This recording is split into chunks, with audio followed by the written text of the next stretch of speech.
Hey guys, in this video we're going to be going over Sunwell loot prio.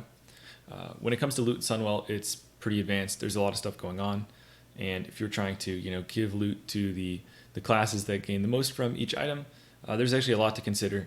So this is going to be a long video, but I do think that what I'll cover will be important to make good decisions with the items.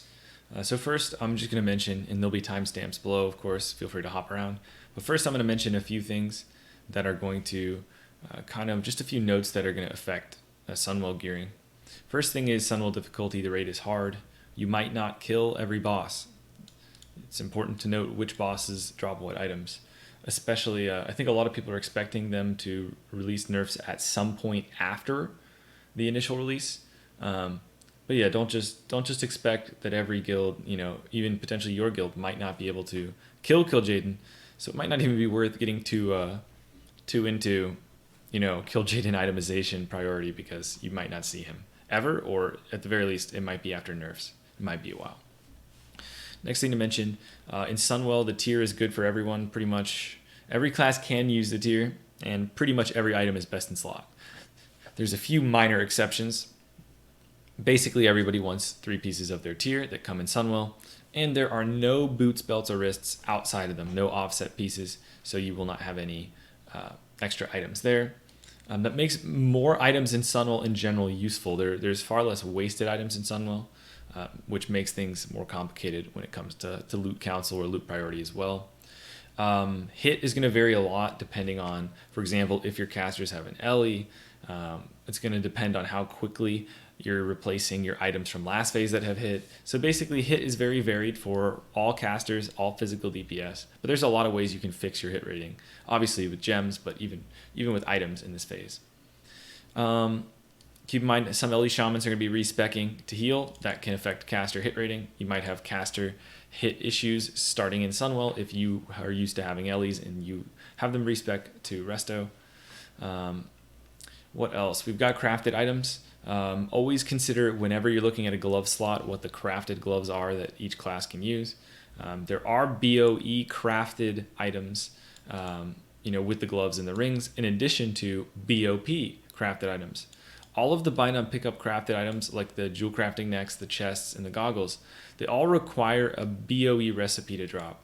So while you can potentially buy it off the auction house, kind of like Boots of Blasting, you cannot just assume that everyone is going to get their crafted item. So I know some people, like in passing, just mentioned like, oh, I'll pass on this chest, I'll just get the leatherworking one.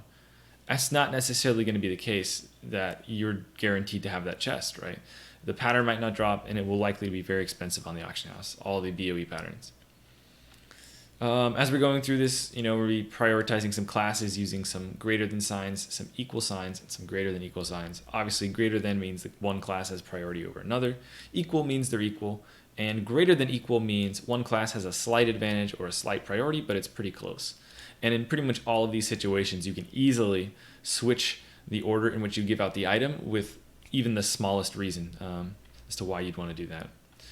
Obviously, it should go without saying, you have to consider people's current gear, their attendance, their performance. You don't just follow this to an absolute T. You have to look at your individual players when deciding who gets items. Shouldn't have to say that, but I'll say it just in case.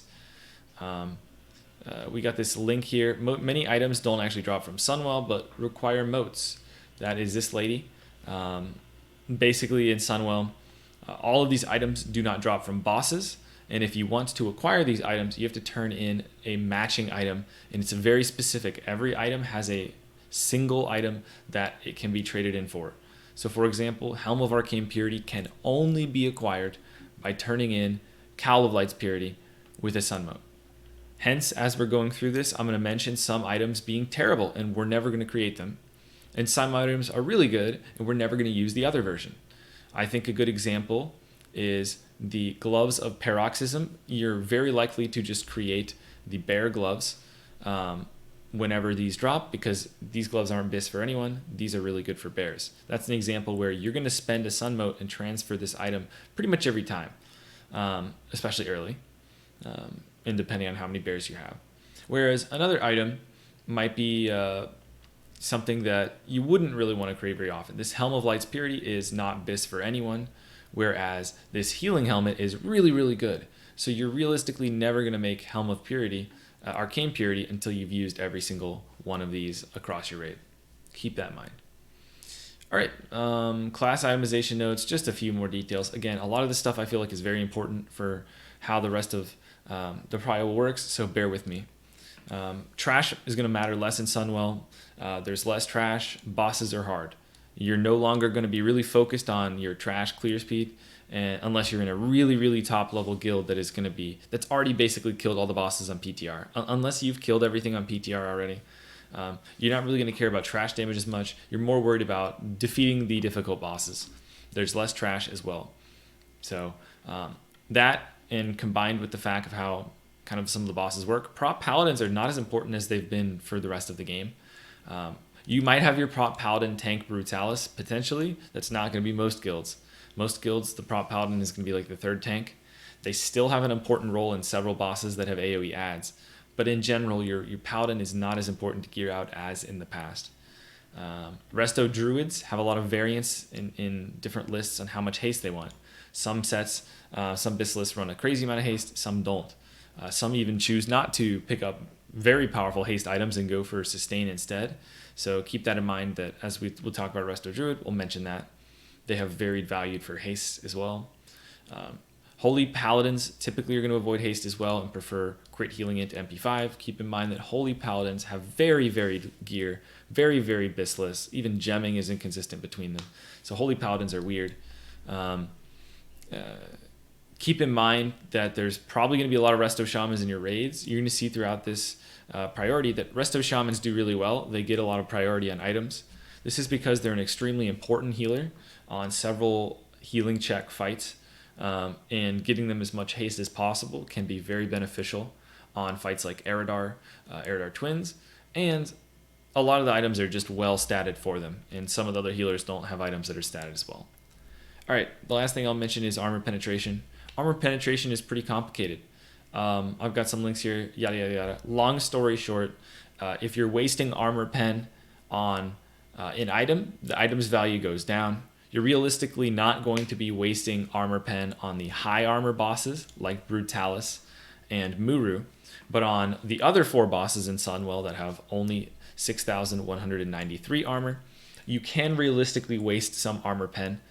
If you go past the 1708 cap for armor pen on 6,200 bosses, obviously the higher armor bosses you would still have value, but past 1,708 armor pen, with these buffs up, with the improved exposed armor, all armor pen is completely worthless on single target bosses that have 6,200 armor. So keep an eye out on your armor pen for certain sets. Your players might have varying values of items depending on how much armor pen they have. And Executioner is another thing to keep in mind. You're going to notice that, especially for like warriors and even for enhancement shamans, if you get too much armor pen and you choose to use the Executioner enchant, which you generally want to do, even if you get a lot of armor pen, Executioner is usually the play for those classes. You'll get to a point where part of your Executioner proc is wasted. So because it removes 840 armor, if you are within 840 armor of the 1708 armor pen soft cap on a 6200 armor boss, you will actually end up wasting some of the armor pen. So armor pen's value varies a decent bit depending on your current situation, depending on the spec. So there is that. We're going to be revisiting all of those things I just mentioned as we go through Prio. So here we go. Let's start with the tier gear. And again, links to all this in the description below. So we'll start with tier. Conqueror tier is pretty weird.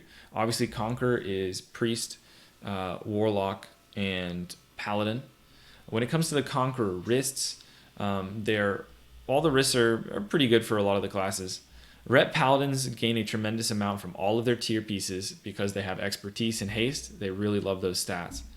So the wrists are insane for Ret, and I would recommend giving them to your Ret early. You're going to see through the rest of the list, Rets don't get a ton besides early tier. They do get a few really nice items, but I think definitely the play is to give Ret early tier. We also have Warlock wrists. Now the thing with Warlocks is they really want their 4-set, which gives 10% Shadow Bolt damage. You really want that 4-set. And so The wrists can be really big for Warlock if it helps them keep their 4-set while upgrading a different item. This is a concept I'm going to be talking about a lot throughout the video, but basically what it means is you have a powerful 4-set, and there's all these new Sunwell items that are going to replace some of your previous tier items. So let's say you're a Warlock and you get a very powerful pair of leggings of Calamity. You don't want to break your 4-set and lose 10% Shadow Bolt damage. So you're either going to need to have all 5 pieces from tier, from Black Temple or Hyjal ready to go so that you can slot in an item and keep your 4-set, or you're actually going to need one of the new tier pieces to even use one of your big upgrades. So keep that in mind that really with all of the tier gear, for the classes that need to maintain their 4-set, you need to be considering anytime they're getting an item, if they can even use it, and if they need a piece of tier to help use their new item. But again, it's not a really big, it's a decent upgrade for Warlock, not nearly as big as Ret, but they really like their set bonus. Now, Prop Pallies, again, also really like their set bonus. Their 4-set gives them Consecrate damage. But the Prop Pally tier is actually pretty lackluster for the most part. The wrists are decent, but it's nothing to write home about. You can compare the items side by side, and you'll see that they're not significantly better. They are better for sure, but if you compare like Rep Paladins, they're getting like double stats from their new wrists, like their previous wrists to the tier 6 Lightbringer bands. It's literally like 2x the stats. A Prop Pally is gaining slight increases, so it's pretty minor for them. Now, speaking of minor increases, H-Pal and H-Priest gain very little. H-Priest even lose haste, but they do gain some spirit and some healing. Pretty small gains, they should be lower down. Especially early on, Bislists don't have priests using their 4-set, but for healing on Brutalis, you can use Greater Heal, so their 4-set can be pretty good. And some Paladins will want the 4-set. The 4-set for Holy Paladin gives them Flash of Light, increases the effectiveness of their Flash of Light, but not all Holy Paladins are going to be focusing on Holy Light. Let me correct that. Holy Light is generally the better approach to playing Holy Paladin than Flash of Light. And so even though you still will Flash of Light, the 4-set isn't always as imperative as a lot of the other classes. And then lastly, we've got our Shadow Priest. Unfortunately, the wrists just aren't very good. Again, so for Priest and Holy Priest, it's equal. Pretty small upgrades for both. They both want their 4-set. Priest and H-Pal want it the most. H-Priest wants it the least. But you kind of get the gist here. We've got big upgrade for Ret. Tier doesn't matter as much for them, though. We've got medium upgrade for Warlock. Tier matters a lot. We've got small upgrade for Prop Pally. Tier matters a lot. We've got small upgrades for Holy, Priest, and Holy Priest. And again, tier matters for Priest and sometimes for Holy Paladin. They definitely at least want the 2-set. All right, on to belts. Huge upgrade for Ret, especially if they don't have 100 deaths. But even with 100 deaths, this item is insane for Ret. All of the belts kind of suck after that. I would just go based on... I'd go based on 4-set, maybe biggest upgrade. All of these items are best in slot. Don't get me wrong. But it's pretty minor. It's pretty minor for all these classes. The Warlock belt, if you compare it to even the Belt of Blasting, it's really not that big of a difference.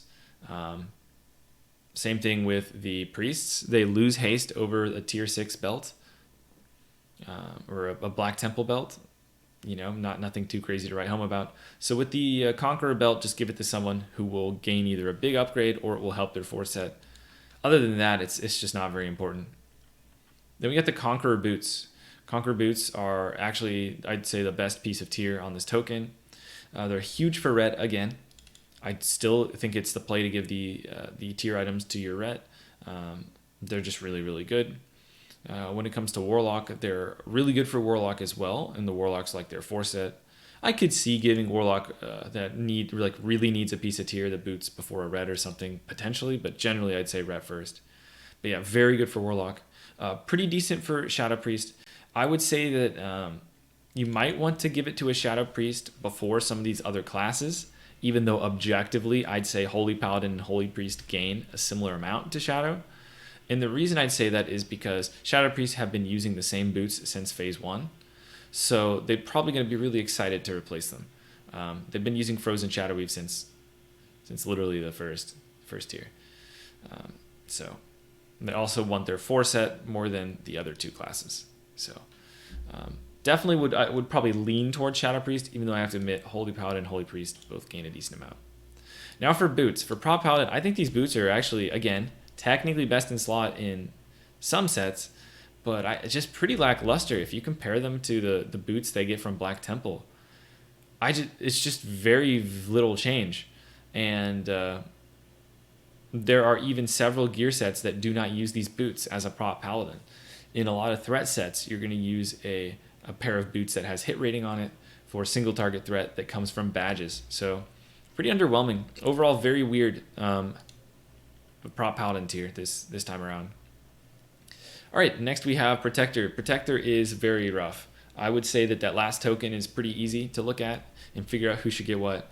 Man, is it rough for the Warrior, Hunter, Shaman token. All of these classes are powerful in Sunwell as well, so it's tough.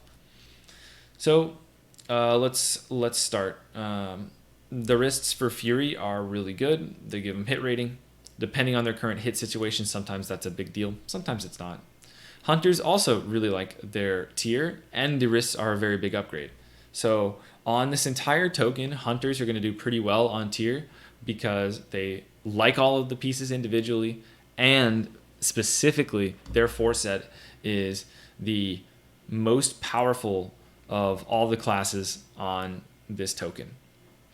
Next, we've got Enhance. Again, Enhance really like the wrists as well. I'd say Enhance, Hunter, or Fury all could, and I say Fury and Arms. All of 4 of these specs could get the first pair of wrists.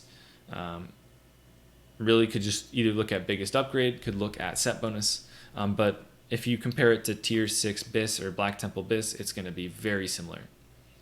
Next, we've got Survival being a little bit lower down than BM.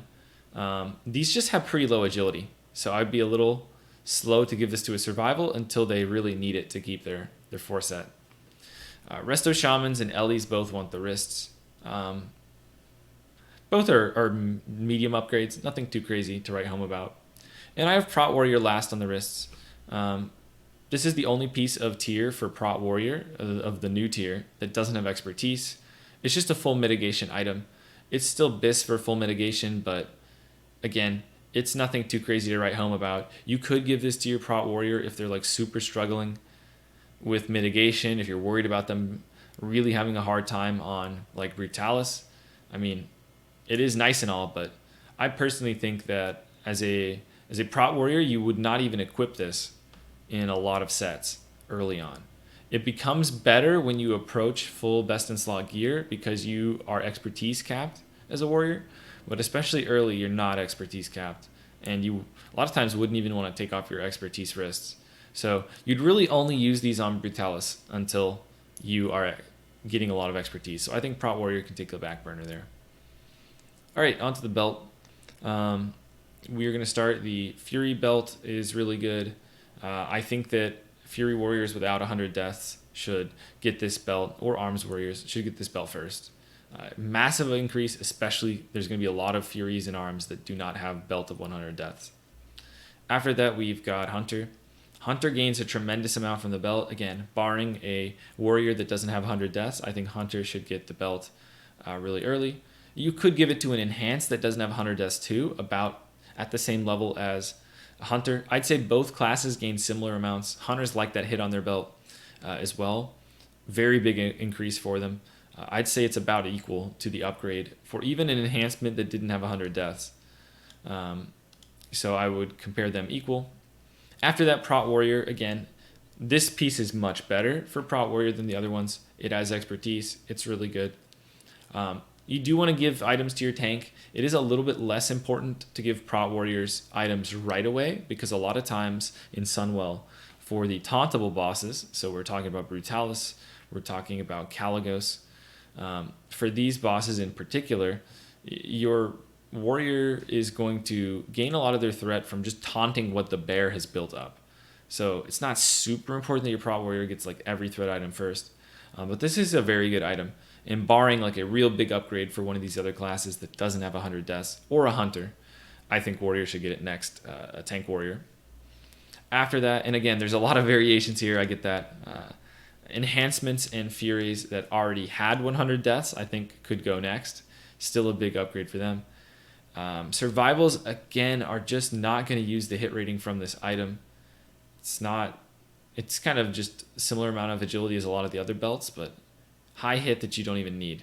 So survival could definitely waste the hit, so they should be a little bit lower down. Don't worry, there's going to be some items we're going to prefer towards survivals later. And it's not that survival is below BM on everything. Just when we see an item that has either high hit or low agility, we're going to mention that. Then Resto and Ellie. Resto gains more from the belt than Ellie. Both like their set bonuses though. But yeah, that rounds out the belt. Next, and you're going to see Resto is a little slow to get some of their tier.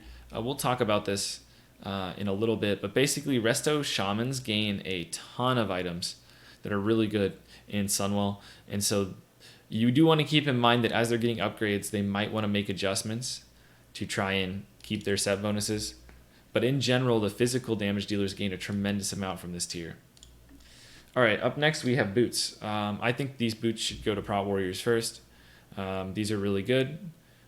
Insane item, huge expertise, especially considering we're not giving them some of the other items. This is a really nice item for them. Prot Warriors aren't as worried about the 4 set. It's not very good for them. A few sets will end up running it, but it's not super important. But it is a really nice item to get these boots for your Prot Warrior. Ton of avoidance, high stamina, expertise. Great item. And then we have, and also something to mention is a lot of your Prot Warriors are going to have generally bad boots. If they don't need the hit from, especially starting out Sunwell, unless they're in a Brutalis set, a lot of times they don't even need the hit from their Myrmidon treads that they have been using. And so this is a massive upgrade because they're taking some dead stats on their second best boots. Some are even using the PvP boots, which start to fall behind as well. All right. Then we got Hunter. Same deal that we've said this whole time. Hunters, Warriors, Enhance all really love the armor from their tier sets, but Hunter uses the 4 set every single time, whereas Enhance and Fury sometimes use it, sometimes go for it. It's not nearly as impactful as the Hunter one. So you could slightly prefer these boots to Hunters to try and get them. Their 4 set, again, it has hit, so you could move down survival a little bit. And then we've got Resto and Ellie towards the back again. Resto over Ellie because the boots for Ellie are not actually a big increase. They have MP5 on them, so they're missing some stats. But the Resto boots are really good. All right, that was the token. Again, it's really complicated. If you need to move some people up to fix their set bonus situation, so like a Resto Shaman, you might have to do that. But in general, the physical damage dealers gain the most from tier because of armor pen on the items. Combined with the fact that a lot of the physical belts and stuff have just been bad in the past, and physical boots have been very contested. Most of your damage dealers aren't even going to have the physical boots they wanted from the previous phase. All right, on to Vanquisher token for tier. And we have, start out with Bear. Bears like the wrists a lot.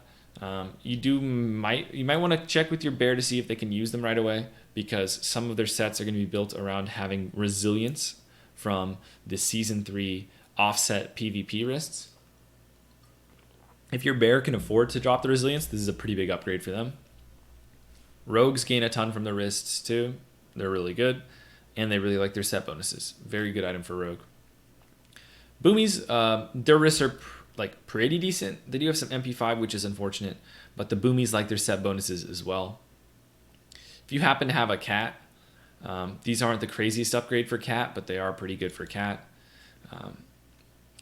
Mage, I'd say the wrists are a pretty small upgrade for Mage, and they don't worry about their set bonuses as much. So that's why I have Mage a little bit lower. You might be shocked to see a Boomy before a Mage, but if you run a Boomy, they're going to really want their tier. Mage not as much, and the mage is going to be higher on Boomy on a lot of other items later. Unfortunately for Resto Druid, just get used to it. Resto Druid's going to be last on like all the pieces of tier.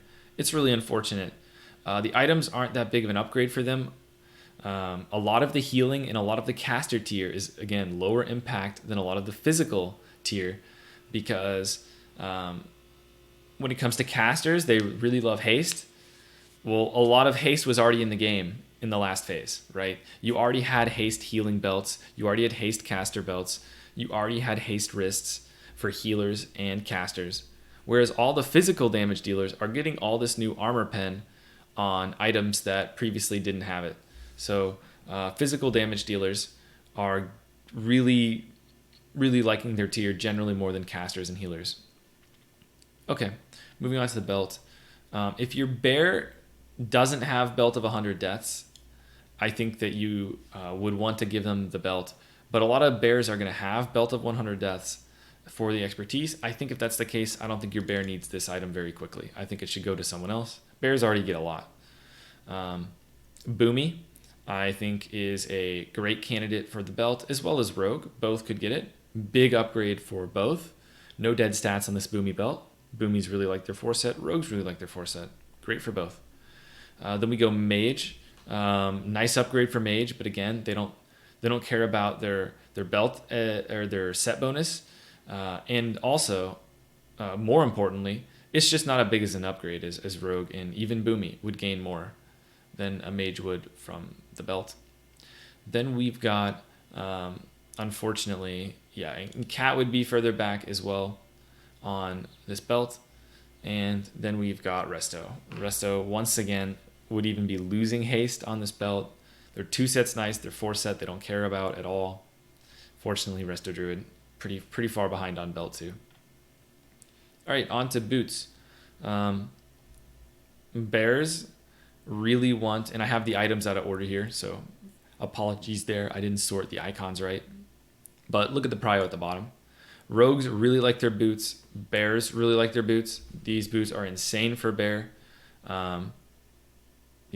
Definitely think that with the expertise on them, even though they're like insane for rogue too, I think they're going to be really, really big for your bear. Generally go to your bear first. Bear, then rogue. And then boomies. It's not a crazy upgrade for boomy, especially if they had the Bis boots from last phase, but it is pretty decent. They do like their set bonuses, so I'd give them a slight nod over Mage. Mage gain a little bit. They're pretty good. The hit is nice from these. Not a massive upgrade, but a decent upgrade for Mage for sure. But again, same deal we talked about before with tier. Restos are coming in last again on the boots, unfortunately. Another decent item, not a massive upgrade, but unfortunately, yeah. Resto just doesn't gain as much in stats from their tier, and they just don't want the bonuses as much, really just the 2-set. So a couple conclusions. Healers don't do as well in tier. Even Resto Shamans don't do as well in tier, but sometimes you can justify moving them up. Resto Druid is dead last. Ellie Shamans don't do well in tier, and Prop Paladins aren't doing as well as usual on tier with our prios. So this is stuff that's going to be important when we look to the later items to remember, like, okay, Ret Paladin did really well on tier. Hunter does pretty well on tier. Warriors and Enhance are close on tier, so whoever you lean towards can determine later items too. Cool. Now let's go to the physical items. Now for how stuff is laid out, the physical items are going to include a few things. It's going to include tank items and physical items. The reason I feel like I kind of have to do that is because I need to talk about 2 items at the same time. When we get to the plate helmet for like a DPS warrior, I need to compare it to the tank helmet because they compete with one another. When Crown of Anasterian, I don't know how to say that guy's name, when that drops, you have to decide, do we want to keep this crown or do we want to switch it for Crown of Dathramar? It's the same thing I mentioned before where you use sunmotes to transform some of the items. So we were going to have physical DPS items and tank items on this page, and the next page is going to be caster items and healer items combined, And we have to do prop paladin gear as well on this page because prop paladin's gear swaps with holy. So we kind of have to keep healers, casters, and prop paladins on one page, and then we've got to keep physical DPS and bears and prop warriors on another. Tried to organize it so it was as simple as possible, but that's how things are going to be organized. So let's start with the weapons for the physical damage dealers. First off, we have Mounting Vengeance. This is from Trash. This is an item that has armor pen on it, really good fist weapon, 2.6 speed. It is best in slot for enhancement. It is also second bis for Fury Warrior. If they do not have glaives, this is going to be the best thing they can get. There's two ways to kind of look at things. Enhancements have been regularly getting weapons, and a lot of times Furies have been sitting on the same weapons for a really long time. So I could definitely see the argument to give your warrior Mounting Vengeance, and then we'll talk about the next, Hand of Deceiver. It's kind of the same argument. They're the main hand, offhand fist weapons. I could see giving either of these to a warrior early on if your warrior has been struggling with weapons and if glaives haven't dropped, or if they're not going to get them. If your warrior has glaives, they don't even want them, or if your warrior is prioed for glaives, they'll probably be okay just waiting behind the enhancement for this because you never know when glaives could drop and they could get them. So really what needs to factor into your decision is, does the warrior have glaives? Is the warrior prioed for glaives? Is your guild still going to do Black Temple? That kind of stuff.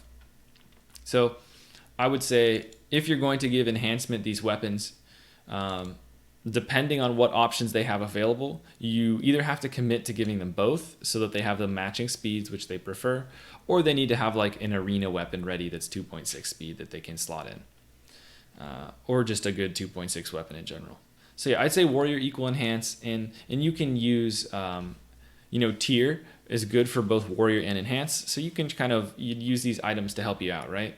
If you decide to give your enhancement shaman the weapons, maybe your warrior should be higher than that enhancement on some of the tier. So there's that. The one thing I'll mention about Hand of the Deceiver, we've been talking about warrior and enhance. Hand of the Deceiver is best in slot for a rogue that does not have glaives, but only if they're not human. And even if they are a non-human, the Muramasa sword is still pretty close. So I wouldn't really recommend giving Hand of the Deceiver to a rogue until towards the end. Now, I would literally never give Hand of the Deceiver to a hunter. It's ridiculous to do so, in my opinion. There is a dagger that you can just give them instead. There's both a haste. There's so many hunter weapons. You can give hunters Fang of Caligos. You can give hunters Crux of the Apocalypse. You can give them Shiv of Exsanguination. You can also give them Grip of Manaroth. No one else wants these items, barring like a dagger rogue or something. But hunters have so many weapon options. Do not give them Hand of the Deceiver until very last. It's a waste of the item. Speaking of, onto Grip of Manaroth. This is an offhand stat stick. No one wants this really except a hunter. Too fast for all the other classes. Rogues want swords in their offhand. So this is worse than Blade of Savagery from Mother Shiraz for a rogue as well. Then we got Fang of Caligos. It's a haste weapon. It's the worst of the one-handers for a hunter, but it's an option. They'd prefer Shiv of Exsanguination and Crux of the Apocalypse for their one-handers, and then Grip if they need hit. So that's basically how it goes as a hunter. If your hunter needs hit, Grip is going to be good. If they need haste, Crux is going to be good. Well, rather, they don't really ever need haste, but if they don't need armor pen, you'd go for Crux. If they do need armor pen, you need Shiv. And if their weapons are a little behind, Fang is still good. It is better than Dagger of Bad Mojo from Zul-Aman, unless the Zul-Aman dagger gets them to like a perfect amount of armor pen. But yeah. Onward to Dragon Encrusted Longblade. Amazing weapon for a tank warrior. This is worse than a rogue, than Blade of Savagery for a rogue. You could still give it to a rogue that doesn't have Blade of Savagery, doesn't have glaive, just is like, I guess, really behind on weapons. You could, but always go tank warrior first. You could also give this to a prop paladin for pre-patch. Basically, paladins stop using caster weapons as much in pre-patch. I still don't even know if a prop paladin would really want this because it doesn't have strength, and I think a lot of this, like in Wrath, they convert their strength to spell power or something. So realistically, tank warrior item after that doesn't really matter. Anyway, Muramasa. This is not best in slot for a rogue. We talked about it a little bit earlier, but if you don't have glaives, it is the second best thing you can get for a human, and it's third best for non-humans behind glaives and hand of the deceiver. It's close enough behind hand though that I think this should keep your rogue happy if they didn't get glaives. Next we got a polygon. This thing is your two-hander. It is pretty fast, and it is a sword, so humans would get expertise from this. Generally speaking, you're going to see that arms warriors usually are going to gain more value from this because it is a sword, and arms warriors use sword spec. When we talk about the spear below, the spear is an alternative that Rets can use that isn't a sword, and it would be worse for arms because they lose sword spec. So, yeah, you definitely can still give this to a Ret first. Obviously, look at your own guild, but I'd say generally arms would benefit more because of sword spec, and arms are less bothered by the faster speed too.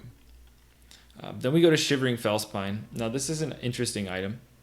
It is, if you happen to have a Weaving Hunter, if that is something you have in your raid, it would be really good for them. But let's face it, most of us do not have Weaving Hunters. I would not recommend giving this to a hunter that says they'll start weaving once they get a weapon.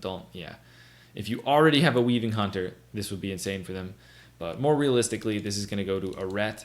Mainly a Ret that is not human. If your Ret is human, they may use this. They may use this if they're not human. And they would see the best results as a human with, I guess, when their expertise is capped. So just to summarize, good for a non-human. For a human Ret, only good if they're past the expertise cap and they're wasting expertise and they can slot this in. Even then, potentially not that big of a deal, but yeah, decent for a Ret if they do not need their expertise as human, or if they're non-human. So non-human Rets want this. Horde side Rets want this. It's good. Not as good as the sword, but better than their mace from Terran Gorefiend. All right, Survival Hunter. I think it's from Terran Gorefiend. The big torch. Survival Hunter, this is pretty good for them. It has a lot of agility. They can socket agility and enchant agility, obviously. Good for serve. I'd say slightly better for serve than BM because of how the agility works out. And then lastly, arms pretty low. Arms could use this if they don't have Cataclysm's Edge. If they have Cataclysm's Edge, I don't know that they'd really want this too much. When I was running Sims, the loss of sword spec is pretty brutal, and they end up not really even coming out ahead. So spear on an arms warrior is a little rough. On to Golden Bow of Quel'Thalas. Obviously, we want to give this to a hunter. Very good. Orogan Warrior could use it afterwards. Doesn't really matter a ton who gets it. It's got agility, which makes it good for rogue.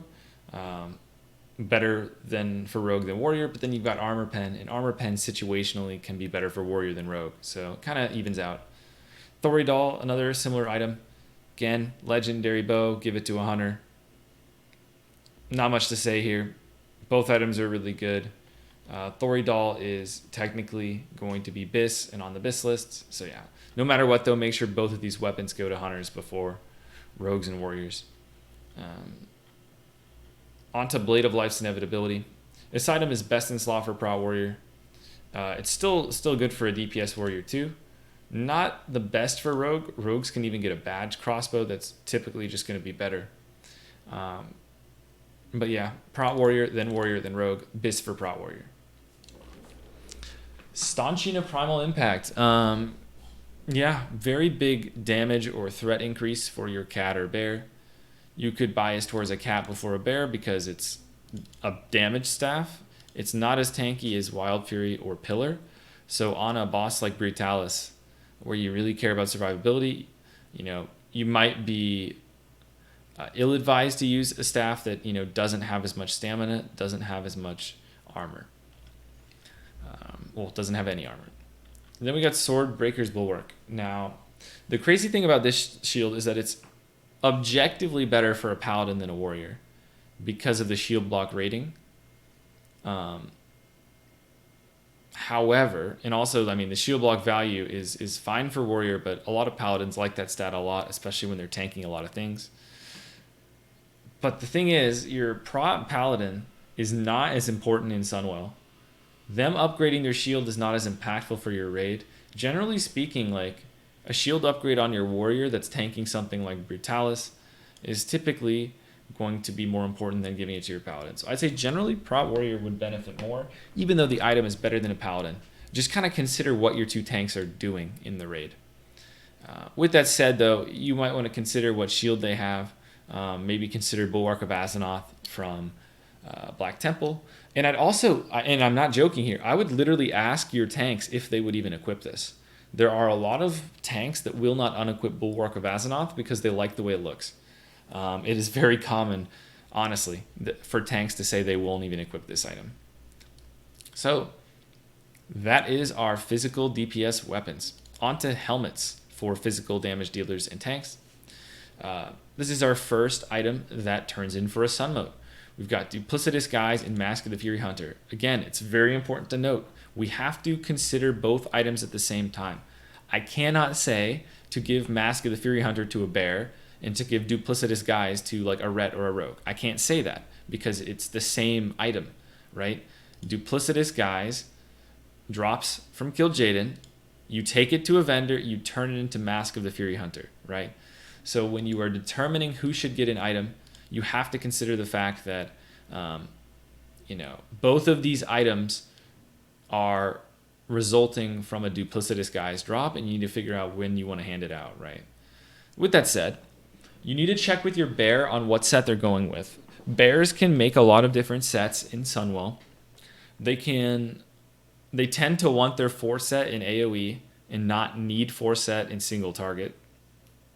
And, just check with your bear that they're actually going to use the pieces that you give them, because they might want to use some tier 6. But generally speaking, this is a nice item to give to a bear. This is another item that's really good to give to Ret too. Depends on the Ret's current situation, but sometimes this can help them with their hit because they don't use very many hit items. Depends what they have from previous phases. But this is a nice item to get for Ret. Besides Tier and Duplicitous Guise, Rets don't typically gain a bunch. We already put them below the sword, below arms. So this is a great item for Ret. Rogues do well on Tier. Rogues also, we're going to get to some later items that they do really well on. So I do not think Rogue necessarily needs to go before Ret or Bear, but Duplicitous Guise is insane for a Rogue. Then we've got Fury Enhanced Hunter. Now the reason Furies, Enhanced, and Hunters are all tied below these other classes is because they have other alternatives they can use. If your Fury, your Enhance, or your Hunter needs hit rating, they can use Duplicitous Guise, and it's really good. But if they don't need hit rating, they're going to use Armor Pen Helmets. All 3 of these classes can use this item. Enhance is the only one of the 3 that can use it no matter the situation. Furies and Hunters, you'd have to check their hit situation. And then Cat, you could give it to a Feral Cat so they stop having to use Wolfhead's Helm too. That is an option as well. All right, Coif of Illyria. This is the Armor Pen Helm we just talked about. Again, when we just mentioned these 3 classes, all 3 of these classes, Fury, Enhanced, Hunter, can use the Armor Pen Helm. It is best in slot for Hunter. It's going to be best in slot for Enhance in a bunch of lists, but Enhance, again, some lists are going to show Duplicitous Guise. And then you've got your Fury and your Ret. Now, your Furies and Rets can both use Crown of Anasterian, so they have that option. So I generally put them a little bit lower, even though it's worse. They want the Coif of Illyria. In terms of Hunter Enhance, it really just comes down to how the rest of the items are looking. Could reasonably give it to both classes. Hunters really like that Armor Pen, but it's a great item for Enhance as well. Cool. Onto crown. We mentioned it a second ago. This is a plate DPS helmet. It is not best in slot for anyone. It's decent, but it's pretty far away. There's a lot of items in Sunwell that are really close to each other. So for example, for an enhanced shaman, duplicitous guys and Coif of Illyria are close. They're very close. They can use either and be happy. If you give crown to a DPS warrior or a ret, we're not going to act like this is a best in slot item, right? It's a nice item and all, but eventually they're going to want to replace it with one of the other helms, and it is kind of far away from Bis. It does have a tremendous amount of stamina compared to these items. I guess Duplicitous Guys has a lot too, but it's got stamina and armor, so there's that. So yeah, I'd say warrior before ret because of the armor pen. They'd prefer it, and rets are higher up on a helmet, the Duplicitous Guys. So definitely warrior before ret on this helmet. Prot paladin and prot warriors realistically would only use this on a brutalis set. Again, this drops from Kil'jaeden. So if this item drops, you don't need to really optimize your brutalis set that much because you're killing Kil'jaeden. So yeah. The goggles are really good for prot warrior, but they might not drop necessarily, but like the tank prot goggles are going to be better than this in most situations as well. Not in a full brutalis set, but besides that.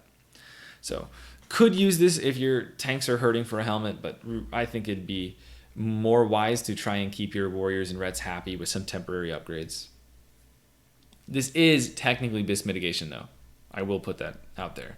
It's just that a lot of sets will not use this item for warrior and prot. Only brutalis sets really. Onto shoulders. We get the shoulders of Vehemence, and we got the Demon Tooth shoulders. I'm telling you guys, do not sleep on shoulders of Vehemence. I have to again, be clear. Anytime shoulders of Vehemence drop, you have to consider if Demon Tooth would be better.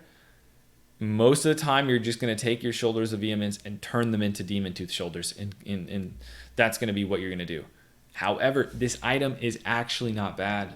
If you need hit rating, this is a good option to get hit rating. Especially if your set is already 2 armor pen high. Especially if your set, you're just missing some really important hit items. It is actually a decent item. But most of the time, you're going to be turning this into Demon Tooth. So we're really going to be looking at the prio for Demon Tooth, because Demon Tooth is a best in slot item, and shoulder pads of Vehemence is not listed as Bis for any class. So the Demon Tooth shoulders are Bis for bear. Again, they should go to your bear unless your bear happens to want to stick with their tier 6 shoulders, which they might. Some sets use tier 6 shoulders. After that, enhancements can use this well. Warriors use this well too. Warriors, a lot of lists are not going to list this as their Bis. Recently, a lot of the warrior lists have been using the Pauldrons of Berserking, which we'll get to a second, as their Bis. But again, I want to be clear. When I mention that these items are very close, I mean insanely close. And oftentimes, Demon Tooth shoulders are better than Pauldrons of Berserking. You just have to look at your character's armor penetration and their current gear situation.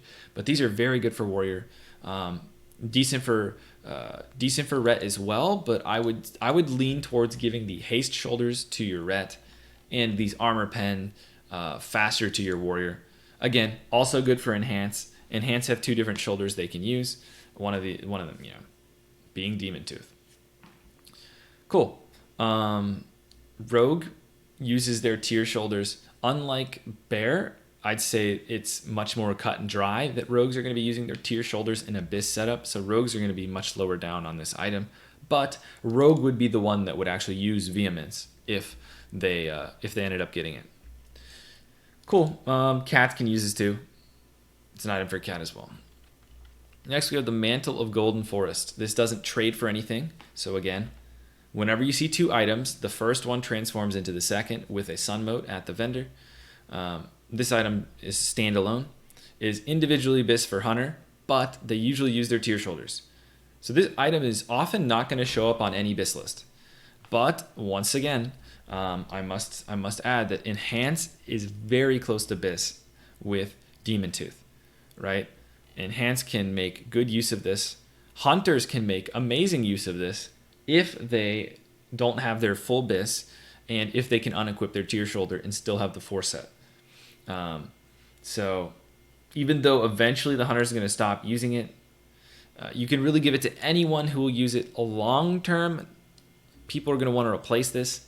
Enhance can sit on this as their permanent bis, but everyone else is going to gain more value from a different item. With Fury, they can use this as well, but it's worse than Demon Tooth in terms of stats, even though it's kind of close. So in summary, these shoulders are good. They're good for all these classes. Find someone that actually uses them. Arguably, you could say give them to a hunter for a big boost early on, or enhance. And if you give this out to someone, then it would affect Demon Tooth as well, obviously. All right, we've got the shoulders. These shoulders are really good for Prot Warrior. It's important to note that the tier 6 shoulders are pretty bad for Prot Warrior. So this is a big upgrade for them in that they're able to use a tank item now. In the past, some of them used the Fury shoulders due to how bad the Prot ones were. So this is a nice item for Prot Warrior. Definitely big for them. As a Prot Warrior, you're always going to use one of these two shoulders. Some Prot Warriors might elect to go to Pauldrons of Berserking once they have some arena gear if they go for the arena chest. But no matter what, a Prot Warrior will use this item in one shape or form. If you're worried that your Prot Warrior is not going to need a tank piece and that they like using a bunch of threat gear, still give them this item because at a later time they could turn it in for the threat option. So Berserking are bis for Prot Warrior threat, Perseverance are bis for Prot Warrior, overall. Rets really like Berserking. DPS Warriors, Berserking are bis in most lists. Rets, I would again say slight bias to Ret over DPS Warrior because of the haste. Rets would prefer the haste a little more than the armor pen. Warriors would prefer the armor pen a little more than the haste, unless they're in exact bis gear, in which case sometimes they have too much armor pen for the 6200 armor bosses. We talked about the armor pen earlier. Anyway, Prot Paladin should be last on these. Can use them in a full mitigation set, but they should not be early considered. All right, on to chests. We've got a feral chest that turns into the Bladed Chaos Tunic. Bladed Chaos Tunic is bis for pretty much every physical damage dealer. There are a couple other chests that you could use, but it's not really close. The Vicious Hawkstrider Hauberk is very far away from Bladed Chaos. The War Harness is very far away from Bladed. Not very far away, but pretty far away. And then the Breastplate of Agony's Aversion is not that great for a Prot Warrior. So that's not really relevant to this item, but we'll get to that in a second. But yeah, bears. I think bears are fine to use this item. It's one of the best pieces for a bear. It just is a big upgrade from tier 6 chest. I think it's really good on your bear. Having your bear be geared is going to be really nice for Brutalis. Really nice for all the bosses. Your bear becomes very important in Sunwell because even if you run a bear and a DPS warrior, your bear is going to be the one building the threat in a lot of cases. So your bear is going to start on Caligos, build up a bunch of threat, and then when it's time for your warrior to taunt, he's getting all the threat from the bear, right? He sets his threat equal to the bear. So giving items to bear is really nice because your warrior kind of can just taunt off the bear and let him do all the threat work. With that said, though, Bladed Chaos Tunic is insane. It's good for everyone. I would use Bladed Chaos Tunic. I would slightly bias against Ret and Warrior because they do have this haste option, even though it's important to note that Bladed Chaos Tunic is better, significantly better. I think the best way to utilize your loot is, okay, your War Harness of Fury is going to go to your Rets and your DPS Warriors. Your DPS Warriors are going to, in your Rets, are going to be kind enough to take the lesser item to make item distribution good, and then maybe you repay them by giving them, tier pretty early, right? And then the other classes are happy because then they get their Bladed Chaos Tunic. So that's how I would do it. But no problem giving this to a Warrior or a Ret, honestly, because it is really good and it's not that close to this item. Not much to say with the Vicious Hawkstrider Hauberk. It's not very good. No one really wants this except hunters. You could give this to someone that's missing an item from the previous phase, but hunters would gain a lot from their Gronstalker chest if they are able to take it off. A lot of rets and enhancements are going to have the chest from Archimond, so they won't even want this. So biggest upgrade or hunter, it's not an amazing item. It doesn't trade for anything, unfortunately, either. So you're stuck with it. Next, we got the War Harness and Agony Aversion. We talked about it before. Not BIS for anyone. Pretty far away from BIS. It is a haste chest option. Your DPS warrior could use this item if they're really worried about capping out on armor pen, but I'll be honest. In most situations where you think you might be losing some of the value of the armor pen, unless this 210 armor pen literally is completely useless on those 6200 armor bosses like we talked about before, as long as you're under like the 17,000 armor pen, 1708, this is always going to be better than War Harness pretty much for really both classes. It's just, this item is just not as good as the Carnal Instinct. But again, it's got a lot of health. It's plate. If you like being tanky, you can go for it. But yeah, give this to your ret before your warrior, and don't expect them to be super happy about it because it's not the best item. Prot warriors do not use Agony's Aversion very much. This item is only best in slot in a Brutalis set. If you're a Prot warrior, you actually would use tier 6 chest over this when you get all 3 pieces of tier for the 4 set. And if you're going for a threat set, the Gladiator chest from PvP is much better than this too. Item is not very good. On to legs. Leggings of Immortal Knight. This is one of the biggest items in Sunwell. There's going to be a decent amount of drama over this item for some guilds. This is a very, very big upgrade for a lot of classes. Very good. You're going to notice that in Sunwell, some of the trinkets aren't as big of an upgrade as you'd expect. And a lot of classes don't even change their weapons. So some people stick with glaives. A lot of the weapons have less competition amongst the physical DPS guys. You know, hunters have bows. They're on their own. Warriors and rogues might have glaives. They stick with those. Even then, rogue has their own sword. There's not a ton of items that people are going to freak out about, but this is one of them. This is BIS for everyone. The first thing we'll say is that these plate legs are really good, though. And a ret and a warrior can use the Fel Fury legs to very good effect.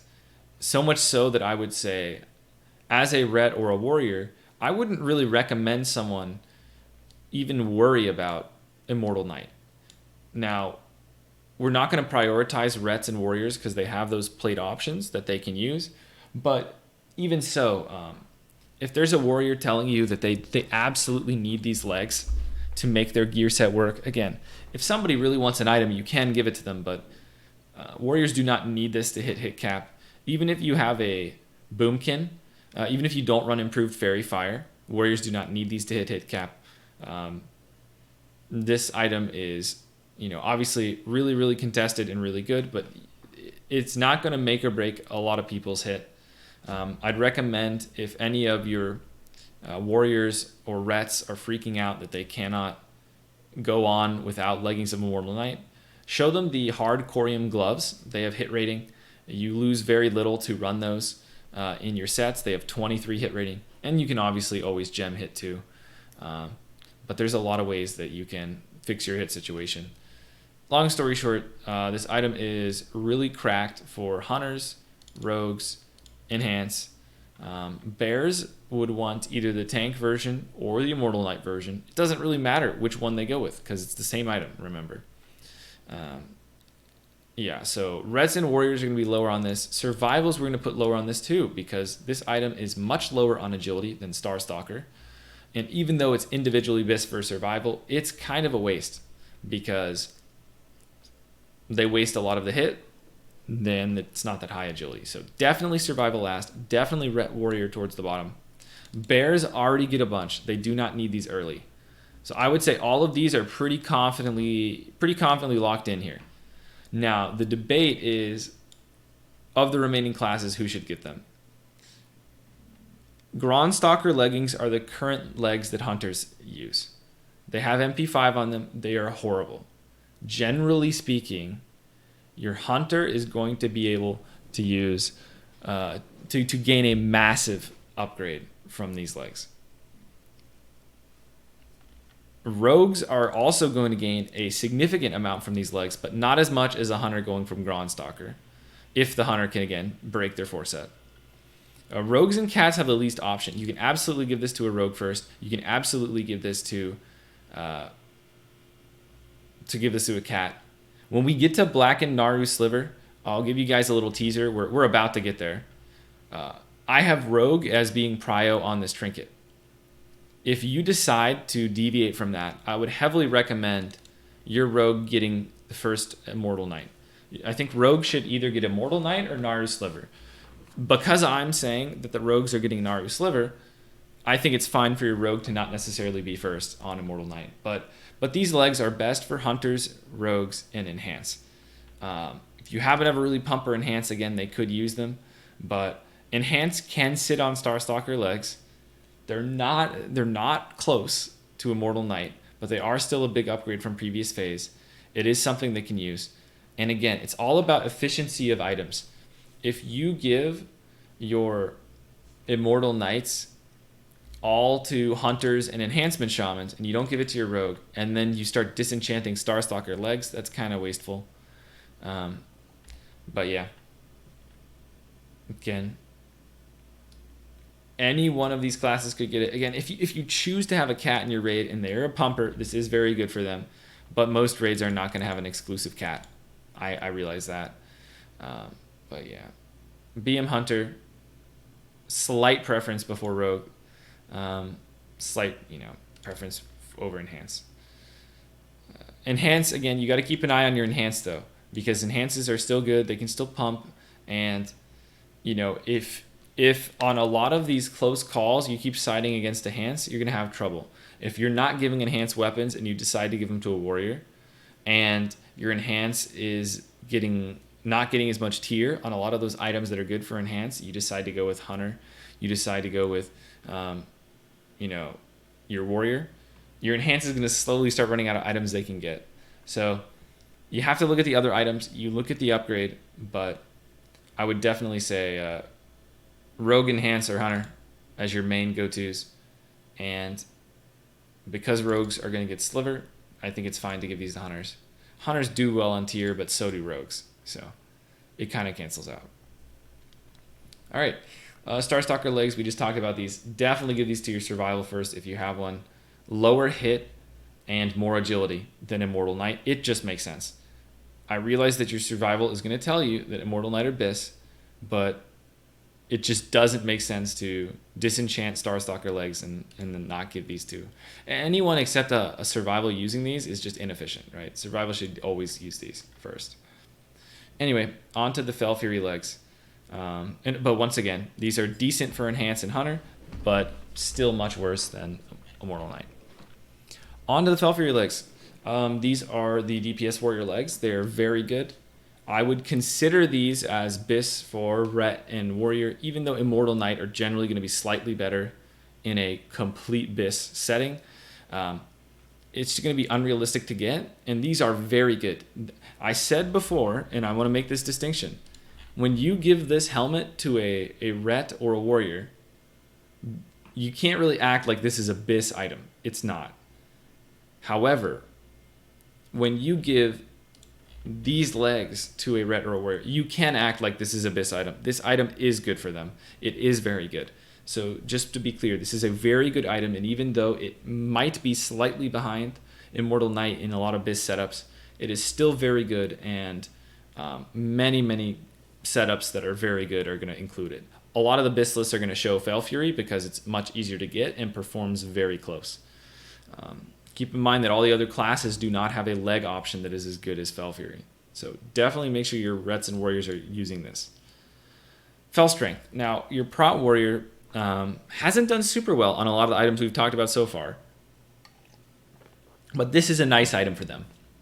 This item is an insane amount of expertise. There is a badge item they can get that is much worse than this, but kind of similar. But the badge items aren't out right away. And Yeah, I just think this is a good item to give to your Prot Warrior first. Even though these legs are really good, usually only have one Prot Warrior. And again, these legs are just nutty. Expertise on their legs. They have not had expertise on their legs in the past. This is a really big item for a Prot Warrior. So big gain in expertise, big gain in survivability, insane item. Huge for Prot Warrior. Should go to Prot Warrior. All right, on to gloves. Next, we have the Shadowed Gauntlets of Paroxysm. This item is not BIS for any class. You're just going to try and find somebody who could have a use for them once you're done with Forest Drifters. Always make Forest Drifters first when your bear needs them. So definitely bear prio on the Forest Shifters. Turn the Paroxysm into them. And then once your bear or bears have their Forest Drifter gloves, just try and find someone, I guess, who doesn't have Immortal Dusk. For survival, it's pretty close. This has a lot of agility. Could give it to survival after that. The other BOE glove has less agility. But yeah, no one really wants this item. But it's not bad if you don't have the BOE glove. But again, because it's BOE, you can almost expect that a lot of people are going to have it. On to Thalassian Ranger Gauntlets. BIS for like every physical DPS that can use it. This is not a big item. Don't freak out about this item. Gloves of the Immortal Dusk are basically the same thing. The difference, Thalassian Ranger have more agility, whereas Immortal Dusk have more crit. Ranger have slightly less attack power and more armor pen. But they're pretty much the same item. It doesn't really matter. If you have Immortal Dusk, don't even worry about these. I would heavily recommend not worrying about these if you're in a DKP guild. Really, no matter what, these don't really matter. It's a small upgrade. Don't freak out about them. The expertise gloves, the armor pen gloves from BOEs are really good. With that said, I think survival would be the case that would make the most benefit from these, because while their personal DPS is going to be similar with both, the gain in agility is going to help the raid. After that, hunters, again, I would say gain the most from the agility over Fury, Ret, and Enhance. It really doesn't matter who gets them, though, because, it's very close. But hunters would gain more, whereas Fury, Ret, and Enhance are basically like tied. Borderland Pain Grips. This item is not very good. Again, give it to someone who doesn't have Immortal Dusk or Hardcore and Battle Fists, or someone that really wants to be like tanky, I guess. A Prot Warrior could use these, but it's unlikely. Most Prot Warriors would use Hardcorium because they need the hit. But maybe your Prot Warrior has a ton of hit and maybe could use them. But yeah, again, not a big deal. Crafted items are better. Last, we have the Mitigation Gloves. These are pure mit, no threat. Good for Brutalis. Good for your Prot Warrior. Could give your Prot Paladin first if he's the one tanking Brutalis. But yeah, just a pure tank mitigation item there. Alrighty, on to the miscellaneous items. Start with the trinket, Naru Sliver. I want to start by saying this item's I think very good for Rogue, decent for Hunter, but I'm gonna be honest, it's pretty overrated. You're gonna see a lot bigger upgrades from other items that aren't this item. Typically from trinkets, you see big increases. Not as much this time. I'd say this item is pretty overrated. Big for Rogue. If you want to know why it's good for Rogue, besides just Sims, obviously the Sims show it being good for Rogue. The second part that says chance on hit to enter a battle trance during which your melee or ranged attacks will each grant 44 attack power. This is not at all corrected for the proc. The proc might be affected by the speed of your weapon, but once it has procced, the actual effect is not affected by the speed of your weapon. What that means essentially is if your rogue is attacking 3 times as fast as your arms warrior, they're literally going to gain 3 times the value from that equip effect because they're going to stack up the attack power much faster. A rogue can fully stack this attack power to 440 bonus attack power in less than 5 seconds. An arms warrior is unlikely to ever hit the max stack in the whole 20-second duration. So basically, all of these slow attacking classes do not benefit as much from this item. Now, hunters don't actually attack that fast because their base speed is pretty slow. They do have a lot of attack speed increasers. But Enhance, Fury, and Hunter are all going to be kind of similar in how many times they hit the boss. But the big thing about Hunter is they don't have access to Shard of Contempt. Shard of Contempt is really good, and it makes this less of an upgrade for a lot of DPS. So again, for most of you damage dealers, I would heavily recommend getting Shard of Contempt and only worrying about Naru Sliver a lot if you don't have DSD. I would heavily recommend Naru Sliver going to people that are missing trinkets. I think that is the best way to value this item. Rogues and people that are missing trinkets are going to gain the most. Hunters gain slightly more than the other classes. The other classes don't gain as much. They're all pretty close. Give it to whoever you want. Arms, there are going to be some sims that can make this good, but most of the time it's just a waste on an arms. They attack too slow. Even Rets attack pretty slow. I'd be pretty cautious giving this to, really, an arms or a Ret. I mean, the sim is going to show that it's pretty fine for Ret, but they just attack so slow it seems like such a waste. For enhancements, it's just the case that this is going to be really nice for enhance that doesn't have DST. Shard is really good for enhance though. So keep that in mind. So hopefully this helps, but long story short, give it to people that are missing trinkets, give it to your rogue. But yeah, after that, slight bias to hunter and then whoever. All right, Clutch of Demise. We haven't talked a ton about the crafted chests. I'll just revisit the crafted items. I'll revisit the chest again. If you have someone who can craft a chest, you're gonna prefer not to give them any chest item, but it's not guaranteed to drop. All of the crafted items are recipes that drop in Sunwell, bar basically the alchemist trinket. So the patterns are one-time use, bind on pickup or bind on equip for the pattern, but once you learn it, you obviously can only make the item for yourself.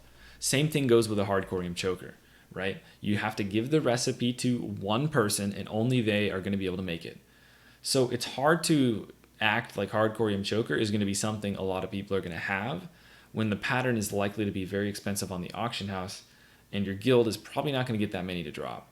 So with that said, you cannot just assume that everyone is going to get hardcorium choker when you're looking at an item like Clutch of Demise. So even though you'd prefer not to give this to a jewel crafter because eventually they will get hardcorium choker, don't act as if everyone's going to have this week one as a jewel crafter. That's not realistic. With that said, survivals are going to, you can see this item has no agility on it. So if you were to compare to hardcorium choker, this would be good for survival because for the overall raid, it would be best if they're using this agility neck. So they can have a slight preference to it because they can't use choker as well.